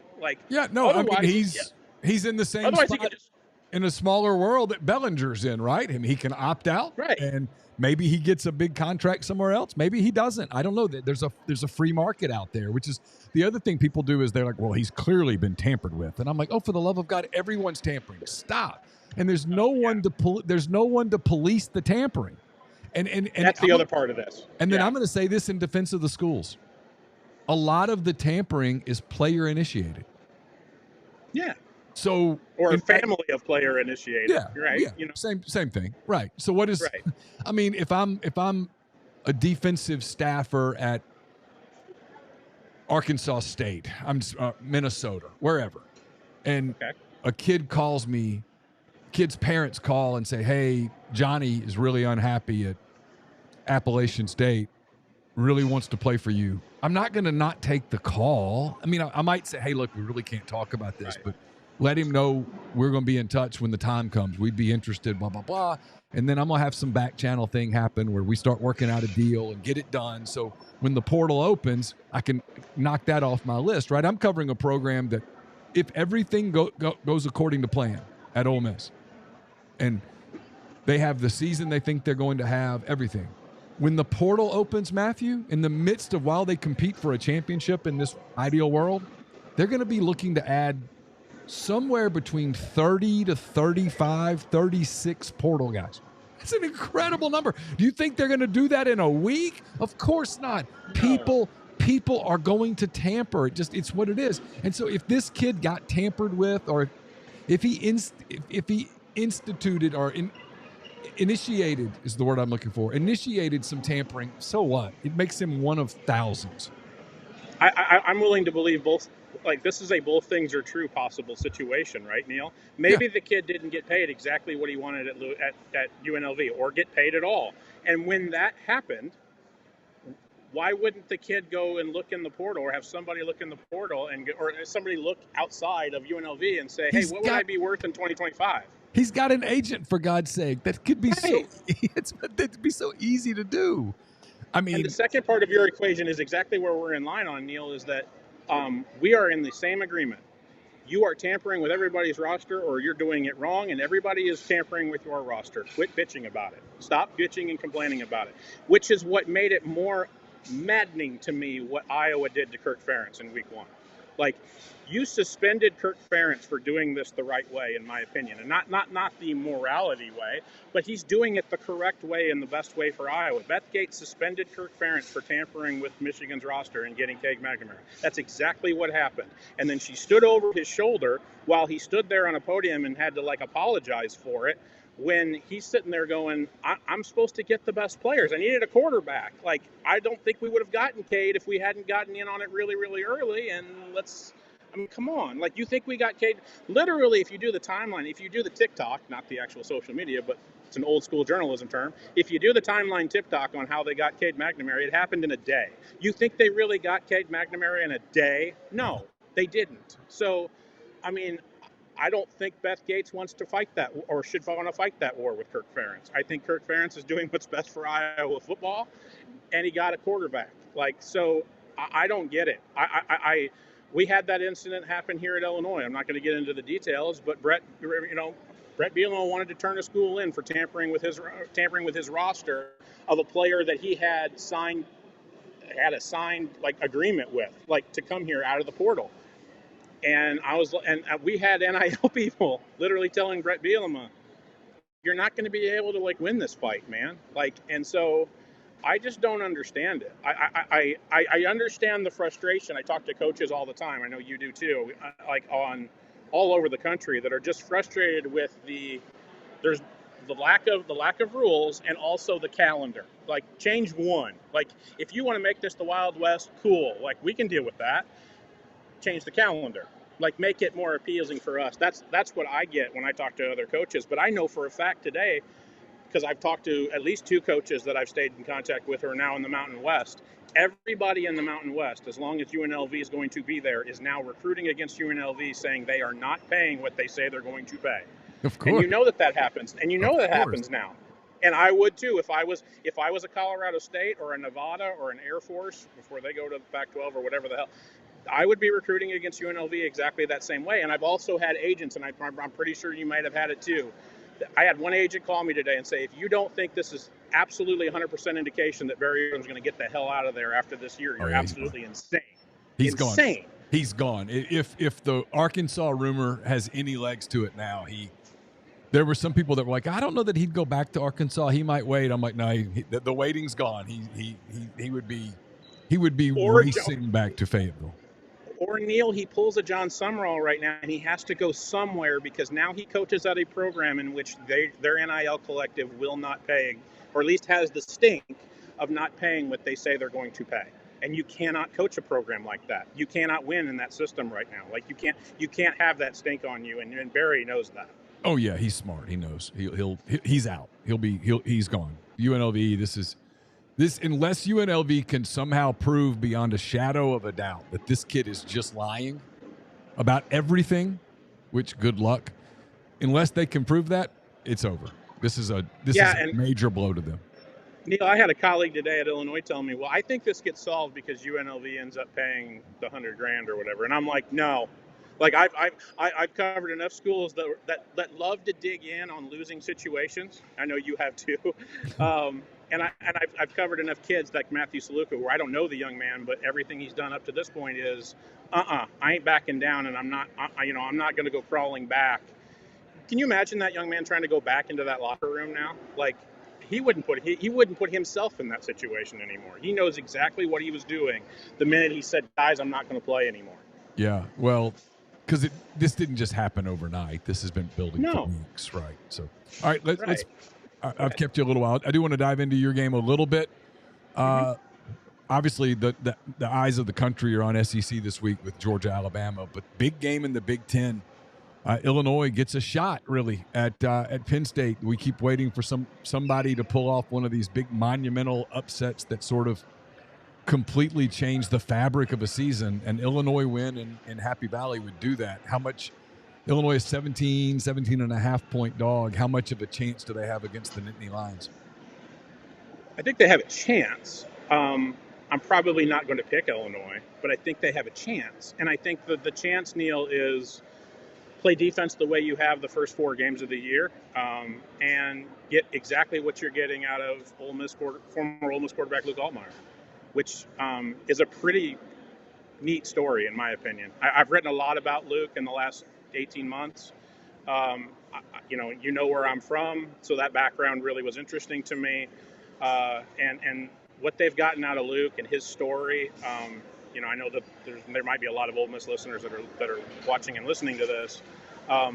Luke has changed a lot. He's a month away from turning 22 years old, and he's changed a lot since he left Oxford, Mississippi. In what way? Well, in this offseason, in a big way. I think he was maybe the same type of kid when he left that he was playing last year. You know what a Luke Altmyer media availability kind of feels like, at least, Neal, and I think that your fans kind of can go back and that he's different than a lot of other athletes. I think that's safe to say. He feels things a lot more than a lot of other athletes. He's a little bit more open about how he talks about things, about how he feels about things, how he views things, and he's very, very open about being hard on himself. And that's what he was last year for him. He gets hurt at the end of the year, and then there's this weirdness about, he's now the backup, but he's healthy, and it was just a weird deal. And I think the whole, just getting all the way back to when he came to Illinois, I don't think the confidence was all the way there. And a lot of people in the Luke Altmyer camp will talk about his experience at Ole Miss wasn't very good. Right. And I'm not here to suggest that Lane Kiffin did anything wrong. I don't know that he did. I just think in Luke Altmyer's mind, and everybody in the camp of Luke Altmyer, it should have gone down differently. And I think he held that in his being when he came to Champaign, and there was a confidence level of, boy, I've got, at least last year in 2023, where it was like, oh, I got to perform, otherwise they'll just dump me like they did at Ole Miss. You know what I mean? Like, he was kind of like a rescue dog in that regard, right? And not entirely trusting. And so this offseason, I thought it was fascinating. Everybody at Illinois and his dad and the team pastor decided they were going to send Luke to a sports psychologist. And it has done wonders for Luke. It has absolutely done wonders for Luke. He turned down the Manning Passing Academy to stay on campus here in Champaign to work with his teammates because he knew he needed to build that up to be the second-year starter. What Barry Lunny's been able to embark with him in his second year as the OC has been unbelievable, because that's somebody that Luke can go to and he just has a connection with. You saw on that first drive, I'll give you an example. That first drive, if you watched the game last Friday night against in Nebraska, that first drive was nothing like I've ever seen Luke Altmyer do. He pulled, Neal, you'll understand this, he pulled a Steph Curry on the touchdown pass. The ball is in the air, his arms are going up, and he's turning to the Nebraska bench and yelling what the score is. I've never seen Luke be cocky. I've never seen Luke talk trash. There's a level of confidence and quote-unquote arrogance that you need to play that position that Luke Altmyer has, and I think his teammates are seeing that. The addition of Zachary Franklin, the former Ole Miss wide receiver, former Texas San Antonio wide receiver when Barry Lunny was there, has been a big addition. And then, quite frankly, the difference for Illinois is just they know who they are. Aaron Henry is in his second year as a defensive coordinator who took over for Ryan Walters. The defense knows who they are. They play to it. They know who they are on of the ball. They know that they have to be physical. They know who their head coach is, and they basically just they play to an identity through 4 games, and I think it's done well for them. Now, can do that in Happy Valley? I don't know, because I think Penn State's really, really good. I do too. And the offensive coordinator and Andy Kolanecki, the offensive coordinator at Penn State, has done wonders with Drew Aller. He's absolutely done wonders with him. And it's somebody who had Aaron Henry's number last year when he was the offensive coordinator at Kansas. So this is a big game for Aaron. This is a big game for Illinois. But I think that if Illinois just doesn't go and get dump trucked on Saturday night, there's still a lot on the table for Illinois going forward. But I do think this is a bellwether game for the league to figure out, if Penn State is for real, because we do this every year. And I don't know if we'll know that fully, because they still need to probably compete against an Ohio State or a Michigan and now a USC and figure out if they're playoff worthy. But this is a bellwether game for Illinois to figure out where they sit and if they're a paper tiger or if there's somebody that can win 8-9 games. And I'll tell you what, Neal, if they're 9-3 and their 3 losses, say, are Penn State, Oregon, and Michigan, I'm sitting there on Sunday after the championship games watching the selection show going, hey, is Illinois the 4th team or the 5th team in this playoff out of the Big Ten? I mean, it's probably a really, really big long shot, but that's what you're sitting at right now, even if you're a P2 program. All right, last thing, because you led into this, and by the way, the stuff about Luke is fascinating. I want to get into that with you another time because it's fun to watch. I know him. I know his family. I don't think I'll say this because I know people are kind of wondering. I don't think it's that he got a bad shake at Ole Miss. He backed up Matt Corral for a year. I think the assumption was, hey, it's my job. This was before Kiffin had been here a long time. And now that we've seen it, I don't think it's just words. I think this is just what Kiffin does. I think Kiffin is going to recruit on top of anyone if he can. And he got Jackson Dart, and Dart came in, and it was pretty even for a while. And then Dart was the better player in August. And they did the song and dance a little bit. Dart won the job, wins a bunch of games. Luke had to play the role of good soldier for the better part of the year. I think it kind of wrecked his confidence. And it kind of showed last year. And you're right. I watched him on TV against Nebraska, and I'm like, look at my guy. He's totally different. But, sometimes so much of life, right, football and everything else is about fit and about timing and about things working out in a way that it does. Sometimes you have to go through some adversity to get to where you need to be. Sometimes you have to go through some failure to get to success. So it's a cool story to see him not only play well, but he looks happy, and that's what I like about him. He looks like he's in a happy place, and I think we wish that for everybody. Happy is a great word to define where Luke Altmyer is mentally right now. I would put it like this. Like I said before, I don't think Lane Kiffin did anything wrong with Luke. I don't believe that. However, I do think, you have kids. They're not all the same. No. I think Luke needed to be in a place where the head coach cares about him personally. And the OC cares about him personally. That's not how Kiffin operates. Kiffin is a very transactional type of head coach. And it has to be probably at Ole Miss for that to be successful. That wasn't going to work for Luke. So he finds a very emotional teddy bear like Brett Bielema and finds a very emotional person like Barry Lunney who are going to bring them into the fold. And, I mean, look, there were headaches at the end of the year with Brett Bielema at the end of this past year.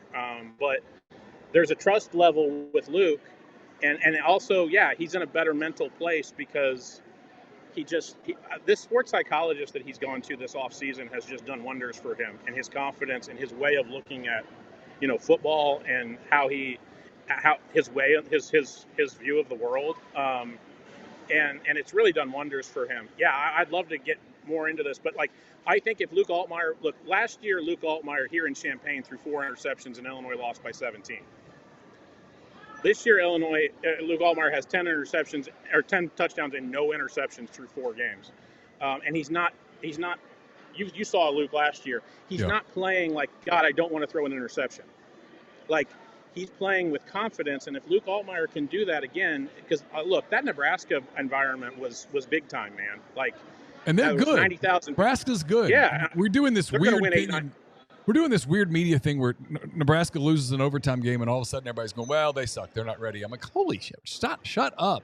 Had they won in overtime, we'd be going, "Look at Nebraska. Are they a title contender?" I mean, it's so our field is so stupid.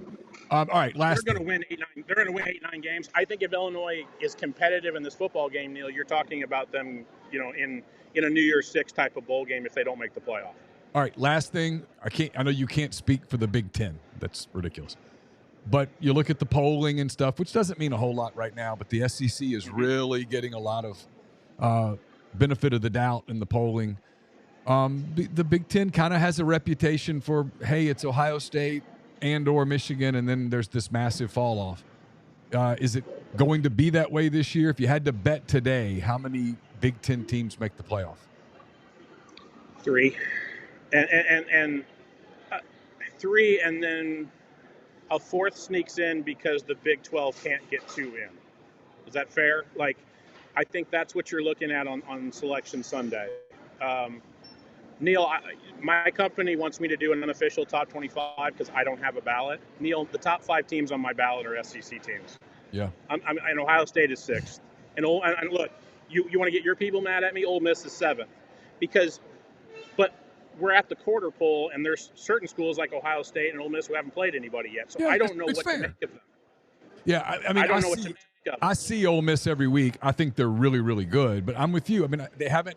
If you're 30,000 feet away and you're just looking at scores, you're like, okay, Furman, Middle Tennessee, Georgia Southern, Wake Forest, big effing deal, and other teams have done things. I think that's more than fair. I mean, look, it's going to work out because Ole Miss is going to play Kentucky and then South Carolina and then LSU, and then they're going to play Oklahoma and they're going to play Georgia. I mean, it's going to be fine. All that stuff's going to work itself out. Just the Big Ten. Go ahead. Go ahead. To answer your question, I do think Ohio State obviously is playoff worthy. The question is, like, do they win the league and get the bid? I think everybody did one of the things I hate about this type of a season is people made week 1 overreactions on Oregon and week 2 overreactions on Oregon. Oregon's good. They might have what I think is the best head coach in the country in Dan Lanning. I might start, if you ask me to start a football program, he might be the guy I'd choose to start it. I think Oregon, I think I just forgot that Oregon was in the league. So I think the Big Ten maybe gets 4. The one that is kind of interesting now to me is Michigan, because I would have told you after what they did with Texas, there's just no chance. They're not going to be in the 12-team playoff. That's not their year. They need a reset year. And a reset year at Michigan is we win 8-9 games and we're like 13th through 15th, right?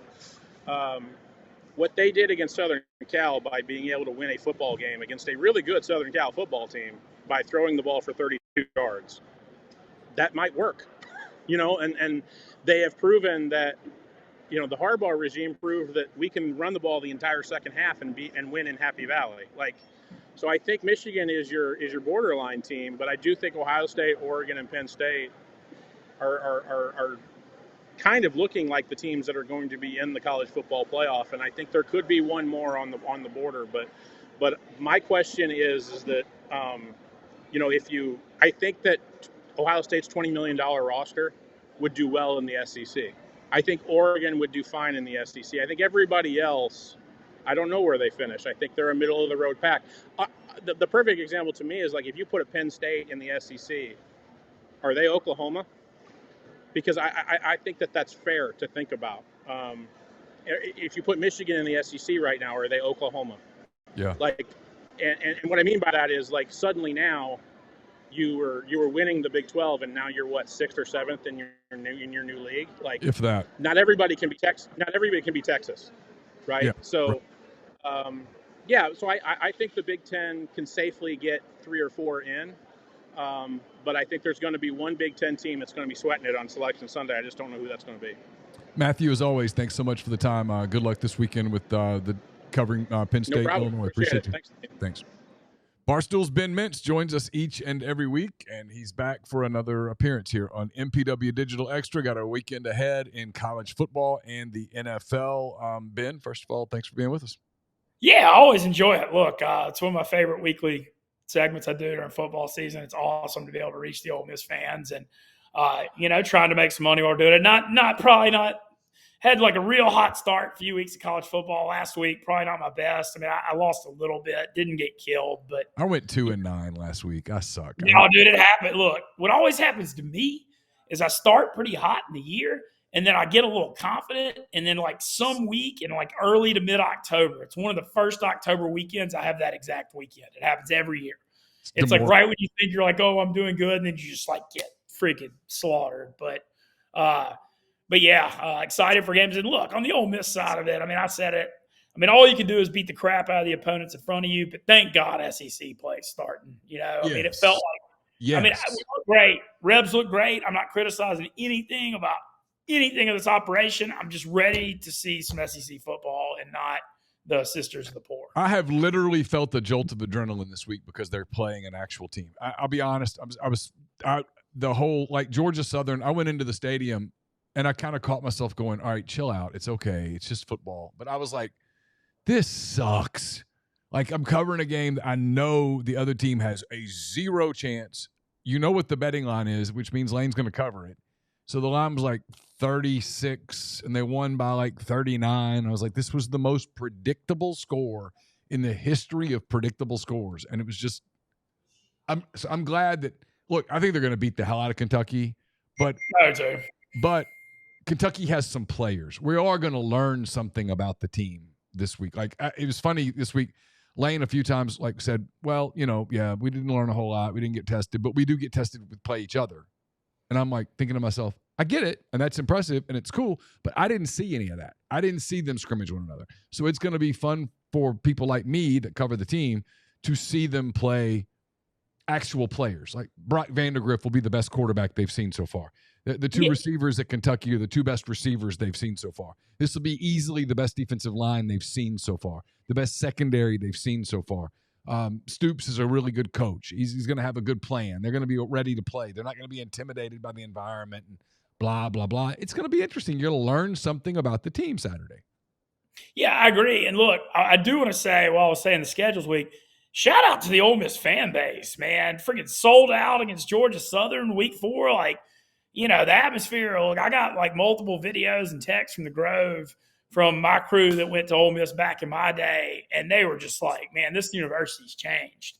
And just seeing the atmosphere and, awesome job by the marketing team running the stadium. I mean, I remember when Ole Miss, we've always had great tailgating, but the stadium atmosphere used to not be the best. They turned that thing up in those night games, the fireworks and the laser shows and the HD lighting. And, it's cool to see Ole Miss on the cutting edge of college athletics on that front. And I just, want to say a shout out to everyone that's been part of that because it's dramatically really different than it was just a few years ago. No question. Yep. Right. My old guy, Paris Buchanan at Auburn now, but he was a big part of it. So got to give him a shout out. He was. Paris is a super dude. Absolutely. All right, let's jump into some games. Don't have a ton of time, so we're going to roll through some of these. Yeah, that's fine. If I miss something, just holler at me. We'll start with this one. Kentucky's at Ole Miss. It's a 17.5-point line. The over-under's 53. If you are putting money lines down, Ole Miss is -800. Kentucky's +550. Vegas does not believe Kentucky has a chance in hell at this game. So how do you sort of see this one? Look, I think the Kentucky thing's a little fool's goldy. Like everybody's, playing this up because they almost beat Georgia. For some reason, Georgia just always plays like crap when they go to Lexington. It was 16-6 2 years ago. They beat them, 13-12 or whatever. I don't put too much stock into that game. I saw Kentucky, lose at home to South Carolina the week before. The one thing about this game that, if it is a concern, I'm really interested to see how the Ole Miss offensive line plays because Kentucky does have a good defensive front. They're good against the run, and that's kind of why they match up good against Georgia.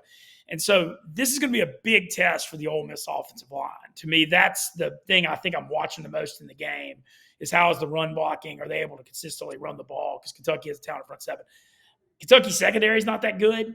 I think Ole Miss will go up tempo and be able to sling it with Trey Harris and Juice Wells and Prescorn. I think, I think the passing game will be fine. My question is the running game to see how the retooled offensive line looks. On the other side of the ball, look, Vandagriff, he played better against Georgia, but, man, I'm just still scarred from when I bet on him in that South Carolina game. He completed 4 passes. But you mentioned Berrien Brown is a really good, speedy receiver. They got the North Texas transfer who's good on the other side, so they got some guys. But ultimately, I think this spot is set up for Ole Miss to come out and just beat the crap out of them. Ole Miss has been waiting on an SEC game. The atmosphere is going to be great. And Kentucky, I just don't think they got the offense to keep up. So the only way Kentucky really has a shot in this game is if their front seven just completely dominates and makes it ugly like they did against Georgia. But on the road at Ole Miss against Ole Miss's tempo, I don't see it. Long story short, 41 14 or 17, something like that. Easy Ole Miss win. Don't score into the 50s because Kentucky's defense will keep them in a little bit. But I just think, to me, Ole Miss is most vulnerable against a good passing game, and I just don't think Vandagriff's very good. So that's kind of my thoughts. Nebraska's a 10-point favorite at Purdue. I'm surprised that line's not bigger than it is. BYU's a 3.5-point dog at Baylor. I feel like I'm missing something there. That's a rat line. There's some rat lines this week. I mean, and I was on that BYU +7 against Kansas State last week. But BYU, usually one of those schools where the home road splits, they got a weird home field advantage in Utah. They don't travel so good. Like, they can kind of struggle on the road. And the fact that Baylor's favored in this game, and boy, did you see that Baylor-Colorado ending last week? I heard about it. I saw it later. At the time, I was in the middle of Ole Miss postgame, so I didn't see it. Yeah, that was man, that was wild. I might have had Colorado by 1.5 for like a small bet. And I've never in my entire life gotten luckier on a bet than I did in that one. My bad. Sorry, my phone. Oh, it's okay. I was looking at mine. Yeah. No, it's something on my computer. But basically, that was lucky as hell. Baylor, I kind of feel like you're supposed to take Baylor here, but I'm probably staying away from the game. But I know BYU feels like a weird side. That's all I got. Okay. All right, Oklahoma State, Kansas State, 2 ranked teams. The fact that both of these teams are ranked sort of, I think, validates my opinion that there just aren't 15 good college football teams. Oklahoma State's a 5-point dog in Manhattan. All right, so Kansas State, another team on this home road split thing. Avery Johnson, their quarterback, was a 4-star guy. He can run. Man, he looked shaky throwing the ball. He looked shaky at Tulane, looked horrible at BYU last week. But 2 weeks ago, we were all over Kansas State smoking Arizona at home. I just feel like they're a different – Manhattan, Kansas is a weird place to travel. I feel like this feels like a Kansas State bounce back, but these teams usually play fairly close games. I lean Kansas State but don't love it, the bounce back here. Let's see. Maryland getting 7 at Indiana. The Hoosiers are on fire. One of the big stories so far in college football. South Florida's getting 5 at Tulane. Tulane, not surprising if you know John Summerall, looks good so far this season. Northern Illinois getting 6.5 in Raleigh. That feels like a weird line. It's NC State. It's horrible. I want to comment on this Indiana thing because I've been all over it. And like I said, I always admit when I'm wrong too. So I got to get my flowers when I took Indiana over 5.5 wins preseason. I knew about the Cignetti and James Madison bringing 14 starters there. I loved him taking that Ohio quarterback, Roark. I always was a fan of his. He was dealing with a torn ACL coming off it last year, so he wasn't totally himself. I'm riding this Indiana train into the ground. I took him week 1, slammed them against UCLA, took him again last week. 9-win Indiana, baby. What a world we're seeing in 2024. I'll take them again. I'm just going to ride it till the wheels fall off. Why not? Oh, I completely agree. Once you get a heater, you stay on the heater. Wisconsin gets 15.5 at Southern Cal. Who would have ever thought that Wisconsin and Southern Cal would just be a blah game? But here we are. It's kind of a blah game. This Wisconsin, I don't think that's enough. I mean, you look at Wisconsin having to go out west. If this game was in cold weather, maybe it'd slow USC down. But, man, I'm telling you, Wisconsin's offense is horrible. They're horrible. Our old guy, Phil Longo. And then Van Dyke, I don't know what his status is. He's out for the year. Yeah, okay. I thought he was hurt. That backup looks terrible. I mean, USC's in a bounce back after that Michigan. I think USC can win by 4 or 5 touchdowns. Wisconsin, they're horrible. Like I don't know what to say. I'm on their under 7 wins too. So that USC, even with the high line, I think USC takes care of business in that one. South Florida Tulane is a hard one to call. South Florida's pretty good. They threw the kitchen sink out in that first half against Miami and stayed in it for a half. Alex Golish, good young coach. They got a dual threat quarterback in Byron Brown, but I give Tulane the benefit of the doubt. They always fight, and the freshman quarterback Mintz looks pretty good. They got some athletes. Mario Williams, the USC and Oklahoma transfer, receiver's good. So, I guess I'm staying away, but I would lean Tulane, I guess, if anybody. All right. Arkansas, Texas A&M. This line opened at 5.5. These two teams meet in Arlington, Jerry World on Saturday afternoon. It opened at 5.5. It's dropped to 4, and it's kind of stayed at 4 for a while. So I've talked to a lot of people who they're expecting an A&M blowout of the Razorbacks. What? That's what I keep hearing people say. They expect A&M to blow them out, and I don't know. I don't know what I think. Arkansas's a weird team. They could easily be 4-0 right now. They could easily be 2-2. They're 3-1, which makes sense. This is always kind of a weird game.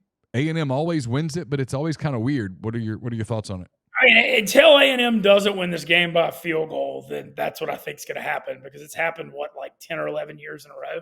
Yeah, A&M ran away with it last year, but other than that, it's been a really close game historically. Even when Arkansas sucked and A&M was pretty good, it ended up being a close game. Yeah, but Arkansas always finds a way to blow it. It's crazy. But I watched a lot of that A&M game because I actually took a long shot at A&M on Bowling Green money line last week and had a chance. I had a chance. They were down. They blocked a punt on A&M's 5. And had down 20-17 at 1st and goal and missed a field goal. Dude, it was unbelievable. It was late third. I had them 10-1 to win. I was right when I was getting excited. They blew it. But Marcel Reed, who is the Ole Miss commit for A&M, he does run well. I still don't know how good of a passer he is, so you can kind of say that for both the quarterbacks in this matchup.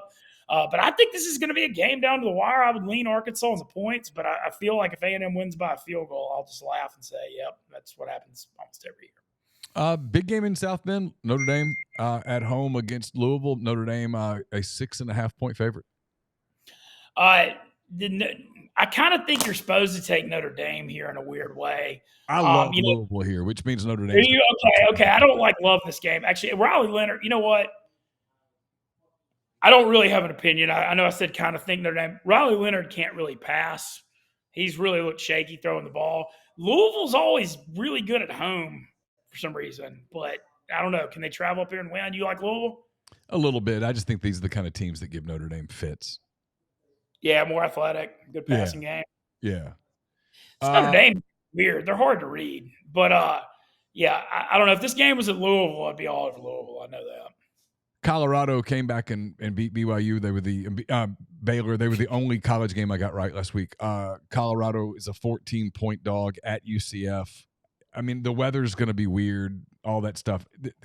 This feels like a spot for UCF just to beat the hell out of Colorado, personally. UCF now number 18, KJ. That was what a comeback they had at TCU 2 weeks ago. Really kind of saved, I was impressed. One of the biggest in school history. I would lean UCF here too. I just don't think Colorado's real or good or any of that stuff. But just if the weather's bad, that's a lot of points to lay. What do you do with UNLV in this quarterback thing? It's God knows this is a distraction. Let no one tell you there's not a distraction here. For Barry Odom and the Rebels, they're giving 2 as of this moment to Fresno State. So I've got a buddy in the Barstool office that I've never seen someone know more about G5 football, and he's from Vegas, and he's saying the UNLV next quarterback up is just as good as Sluka. So I know it's a distraction, but he's saying that the quarterback play won't be a drop off. Now, it's definitely a distraction because I don't really know. This is the NIL world we live in, and if this is going to happen, it would happen in Vegas, which is the shadiest place ever. I think I got to sit back and watch what happens because Sluka was only completing 44% of his passes. How much of a loss is he really? But on the other hand, how can you take UNLV when who knows what the locker room's thinking after this whole deal? Got to be weird. All right, let's get to a few of these quick. Oklahoma -2 at Auburn. Boy, this game, this is a funny one, isn't it? Yeah. I feel like this is the spot Hugh Freeze wins a game, when he's an underdog and everything's against him and the world's collapsing forever. One of the best underdog coaches, and he's just wretched when he's supposed to win games, when he's a favorite.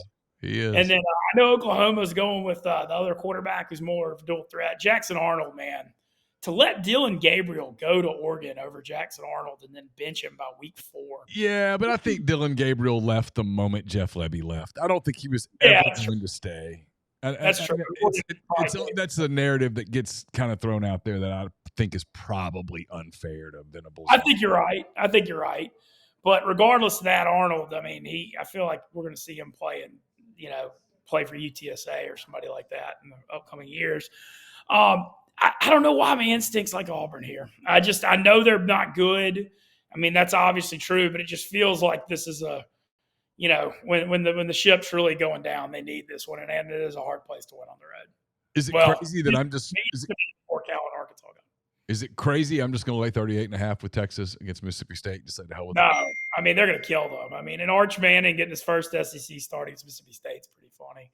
38.5. This Mississippi State thing, look, somebody had I know we're not trying to go too long, but somebody said this on their message board and it went pretty viral.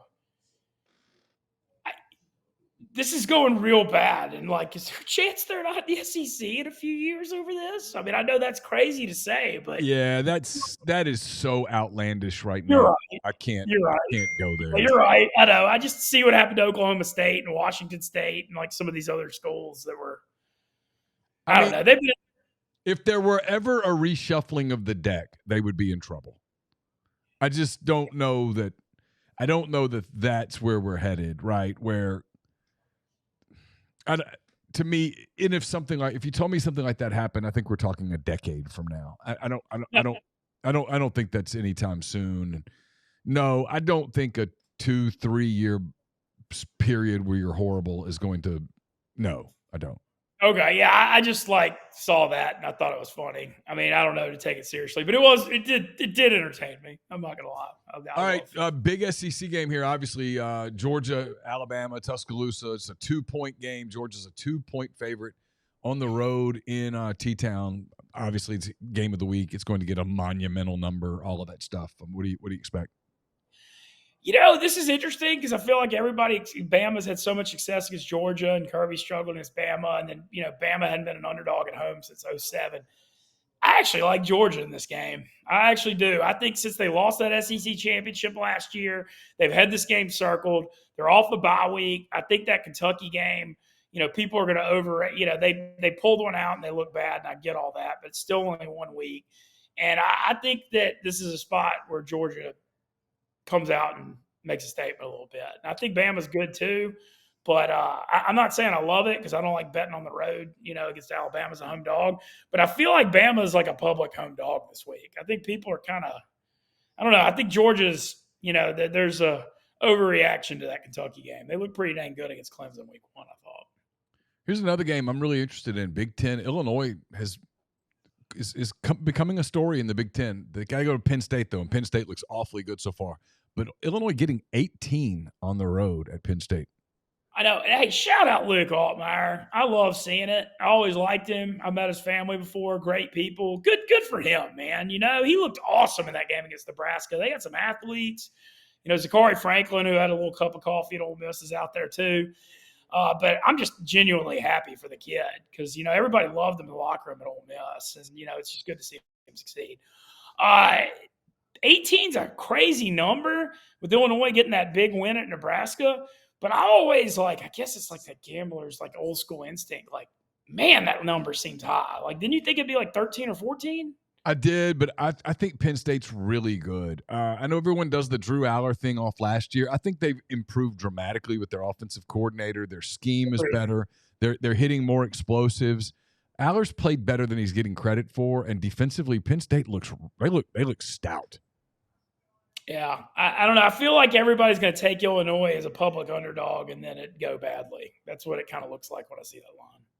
Only other SEC game is South Alabama at LSU. LSU giving 21.5 to the Jags going into an open date. Well, let me let me go on a little rant on the LSU Tigers. 0-4 against the spread. I mean, Harold Perkins now out for the year, and granted, he wasn't really doing as much as he should. They got one NFL player on that defense. That Swinson kid off the edge is the only one. I'm with you. I know where you're going with this, and I agree. I've been telling people this. I think two things on LSU. One, this weird desire of other fans to say Garrett Nussmeier's mid is dry. I don't know what's just kind of starting to drive me crazy. I don't know why. I don't know the kid. I wouldn't know him if he walked in the door, but I think he's a pretty good quarterback, and I think he's all that's saving them right now. Because their receiving core, they got good depth at receiver. The Aaron Anderson kid from Bama, C.J. Daniels from Liberty. They got some dudes. Kyron Lacey, Mason Taylor, good tight end. You know, the offensive line hadn't been as good as it was hyped to be run blocking, but they do pass protect well. I think Nussmeier's really good. I mean, you never want to replace a Heisman legend, Jaden Daniels, who's already just putting on a show in the NFL. But I just think that defense is so bad, I can't trust them. And that, watch out. So have you seen that South Alabama freshman running back, that Fluff Blockwell? Yeah. That dude can play, and LSU can't stop the run. So South Alabama could fight and stay in this. And until LSU covers the spread, I'm over it. They pissed me off last week when they couldn't. All right, did I miss any college games you're high on? Not really, man. It isn't the best board. I'm gonna take Ole Miss. I'm gonna lay the points with Ole Miss. I just think SEC home opener Ole Miss is gonna really come out for this one. They've been waiting on this. I think we get a big effort there, but yeah, it's not the best board. All right, let's roll through the NFL real quick. Thursday night game. Just stop me when there's something that really hits you. All right, Dallas is at the Giants. Dallas a 6-point home, 6-point road favorite, I should say. Sunday, go ahead. The Dallas thing real quick. Dallas, I feel like Vegas is telling you Dallas is going to kill them. Because, like, what a crazy – Dallas has owned New York the last few years. They're still laying 6 at 1-2. The Giants are off that Cleveland home win. I mean, I think Dallas takes care of them. All right, we got Sunday games. Denver is at the Jets. Denver a 7.5-point road dog. Minnesota goes to Green Bay as a 2.5-point dog. I like Green Bay if Jordan Love plays. I know the Vikings are playing awesome, but they're due to drop one, and they're really good. And they're really good at home. Pittsburgh just doing what Pittsburgh does, laying 1.5 on the road at Indianapolis. I don't know how the Colts score against the Steelers defense. Yeah, that one's going to be ugly. I think the over/under is 40. I'd lean under. I'd lean under there for sure. Philly got a big win. Philly got a big win in New Orleans. Now they go to Tampa. They're a 2-point road favorite against the Bucs. Philly, man, they have no A.J. Brown. Devontae Smith might not play. I don't trust them. Okay. Cincinnati at this point in desperate need of a win. They go to Carolina. They're a 4-point road favorite. Man, Andy Dalton against the Bengals. Like, time is a flat circle here. How funny is that? The Cincinnati thing, man, I think there's a cultural problem, Neal. Mike Brown's not paying anybody not named Joe Burrow, and I think he's pissed off Jamar Chase and Trey Hendrickson, and there's a whole cultural problem. And I also think losing Brian Callahan was a really good OC now coaching at Tennessee, and I think that, I think this is bad. I think it's more than fair. They had to get the Chase thing done. Rams at the Bears. Rams a 2.5-point road dog against Chicago at Soldier Field.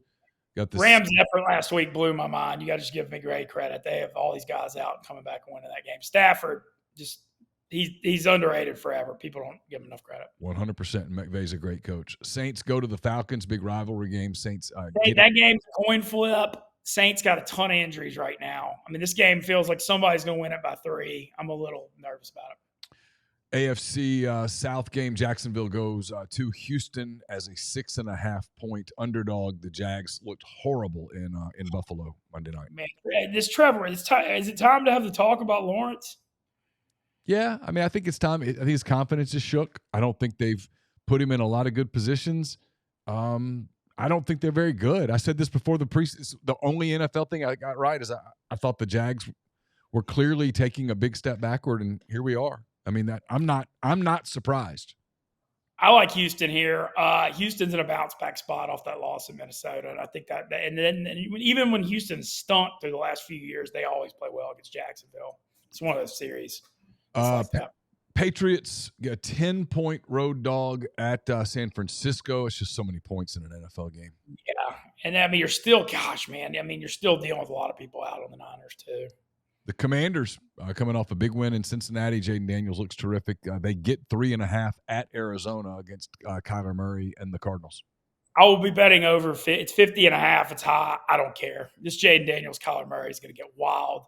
Commanders secondary is worse than the NFL. I mean, you saw Jamar Chase and Burrow break out against them. I think this game just gets buck wild, so I'm on the over. The Chiefs have been playing with fire, but they keep avoiding getting burned. This week they go to Los Angeles as a 7.5-point favorite over the Chargers. Quick rant. Who let Justin Herbert walk out on that field with a high ankle sprain against Pittsburgh in week 3? It showed you the difference between the college and the NFL mentality. That was a Harbaugh mistake. He got hurt. He was dealing with all this stuff at the beginning of training camp. Then he's got a high ankle sprain. You're 2-0. It's hard enough to get through a game at Pittsburgh when you're healthy. NFL teams, sometimes you have to have a schedule loss. You have to have a punt game. And that was one for them. And I don't know that he's wired that way, and he's going to have to figure that out. No, I mean, Herbert should have sat that game, been ready for when the Chiefs come in for a huge division game in week 4. Yep. It was an obvious mistake. I just couldn't believe it. Like, you're just sending out a high ankle sprain out there against TJ Watt now? What do you think's going to happen? Yep. So they're going to pay for it this week. And, I think with that line, I guess Easton Stick's starting because the Chiefs wouldn't be favored by that much. Chiefs win ugly a lot, though. The offense still, I'm a little down. I thought the offense was going to be better. Cleveland goes to the Raiders. The Raiders a 2-point home favorite on 3:25 Central on Sunday. Buffalo goes to Baltimore. It's the Sunday night game. Pretty damn good game in terms of I like the Ravens. I like the Ravens in this one. This same kind of thing as Minnesota. It's just hard when you're 3-0. You're due to drop one. Baltimore's 1-2. Had a big bounce back effort against Dallas. They need this game at home on Sunday night, and I think they're going to get it done. Then 2 Monday night games. The Titans are a 1-point underdog at Miami. And Seattle, coming off of an impressive win, they go to Detroit to play a Lions team that looked really good in Arizona. The Lions a 3.5-point favorite. I like Detroit. I think Detroit's defense has improved a ton. I know the offense hadn't been humming and they hadn't been playing the high-scoring games. All 3 have gone way under. But I really like their defense. And Seattle's 3-0 due to drop. I'm going against these 3-0 teams this week. The NFL, we saw it last week. You never know what's going to happen week to week, and people are overrating the week or 2 before. So I like Detroit. Ben, as always, man, thanks so much for the visit. I really appreciate it. Hope you have a great weekend. Look forward to doing it again next week. Heck yeah, man. See y'all down in Baton Rouge in a few weeks. That's Ben Mintz with Barstool. Thanks, buddy. Thanks again to all of our guests today on this edition of MPW Digital Extra. Barrett Sallee, Justin Rowland, AJ McCarron, Matthew Stevens, and Ben Mintz, all big help today with their time. Appreciate them very much. Hope you enjoy the weekend ahead. Lots of programming here at MPW Digital over the course of today into the weekend. Of course, the MPW Digital post-game show Saturday after the game. That's presented by Realtree. We'll have that to you. Coverage at rebelgrove.com. So a lot coming your way. We'll put all of this in podcast form as well, whether you're getting it on Spotify, Apple Podcasts, or wherever you get your podcasts. We'll make sure that these are available to you. So again, thanks to everybody. Thanks to our friends at Rustic Revivals Furniture Company. Don't forget to check them out online. Use the code REBELS10 for your discount. And we will talk to you again soon. Take care.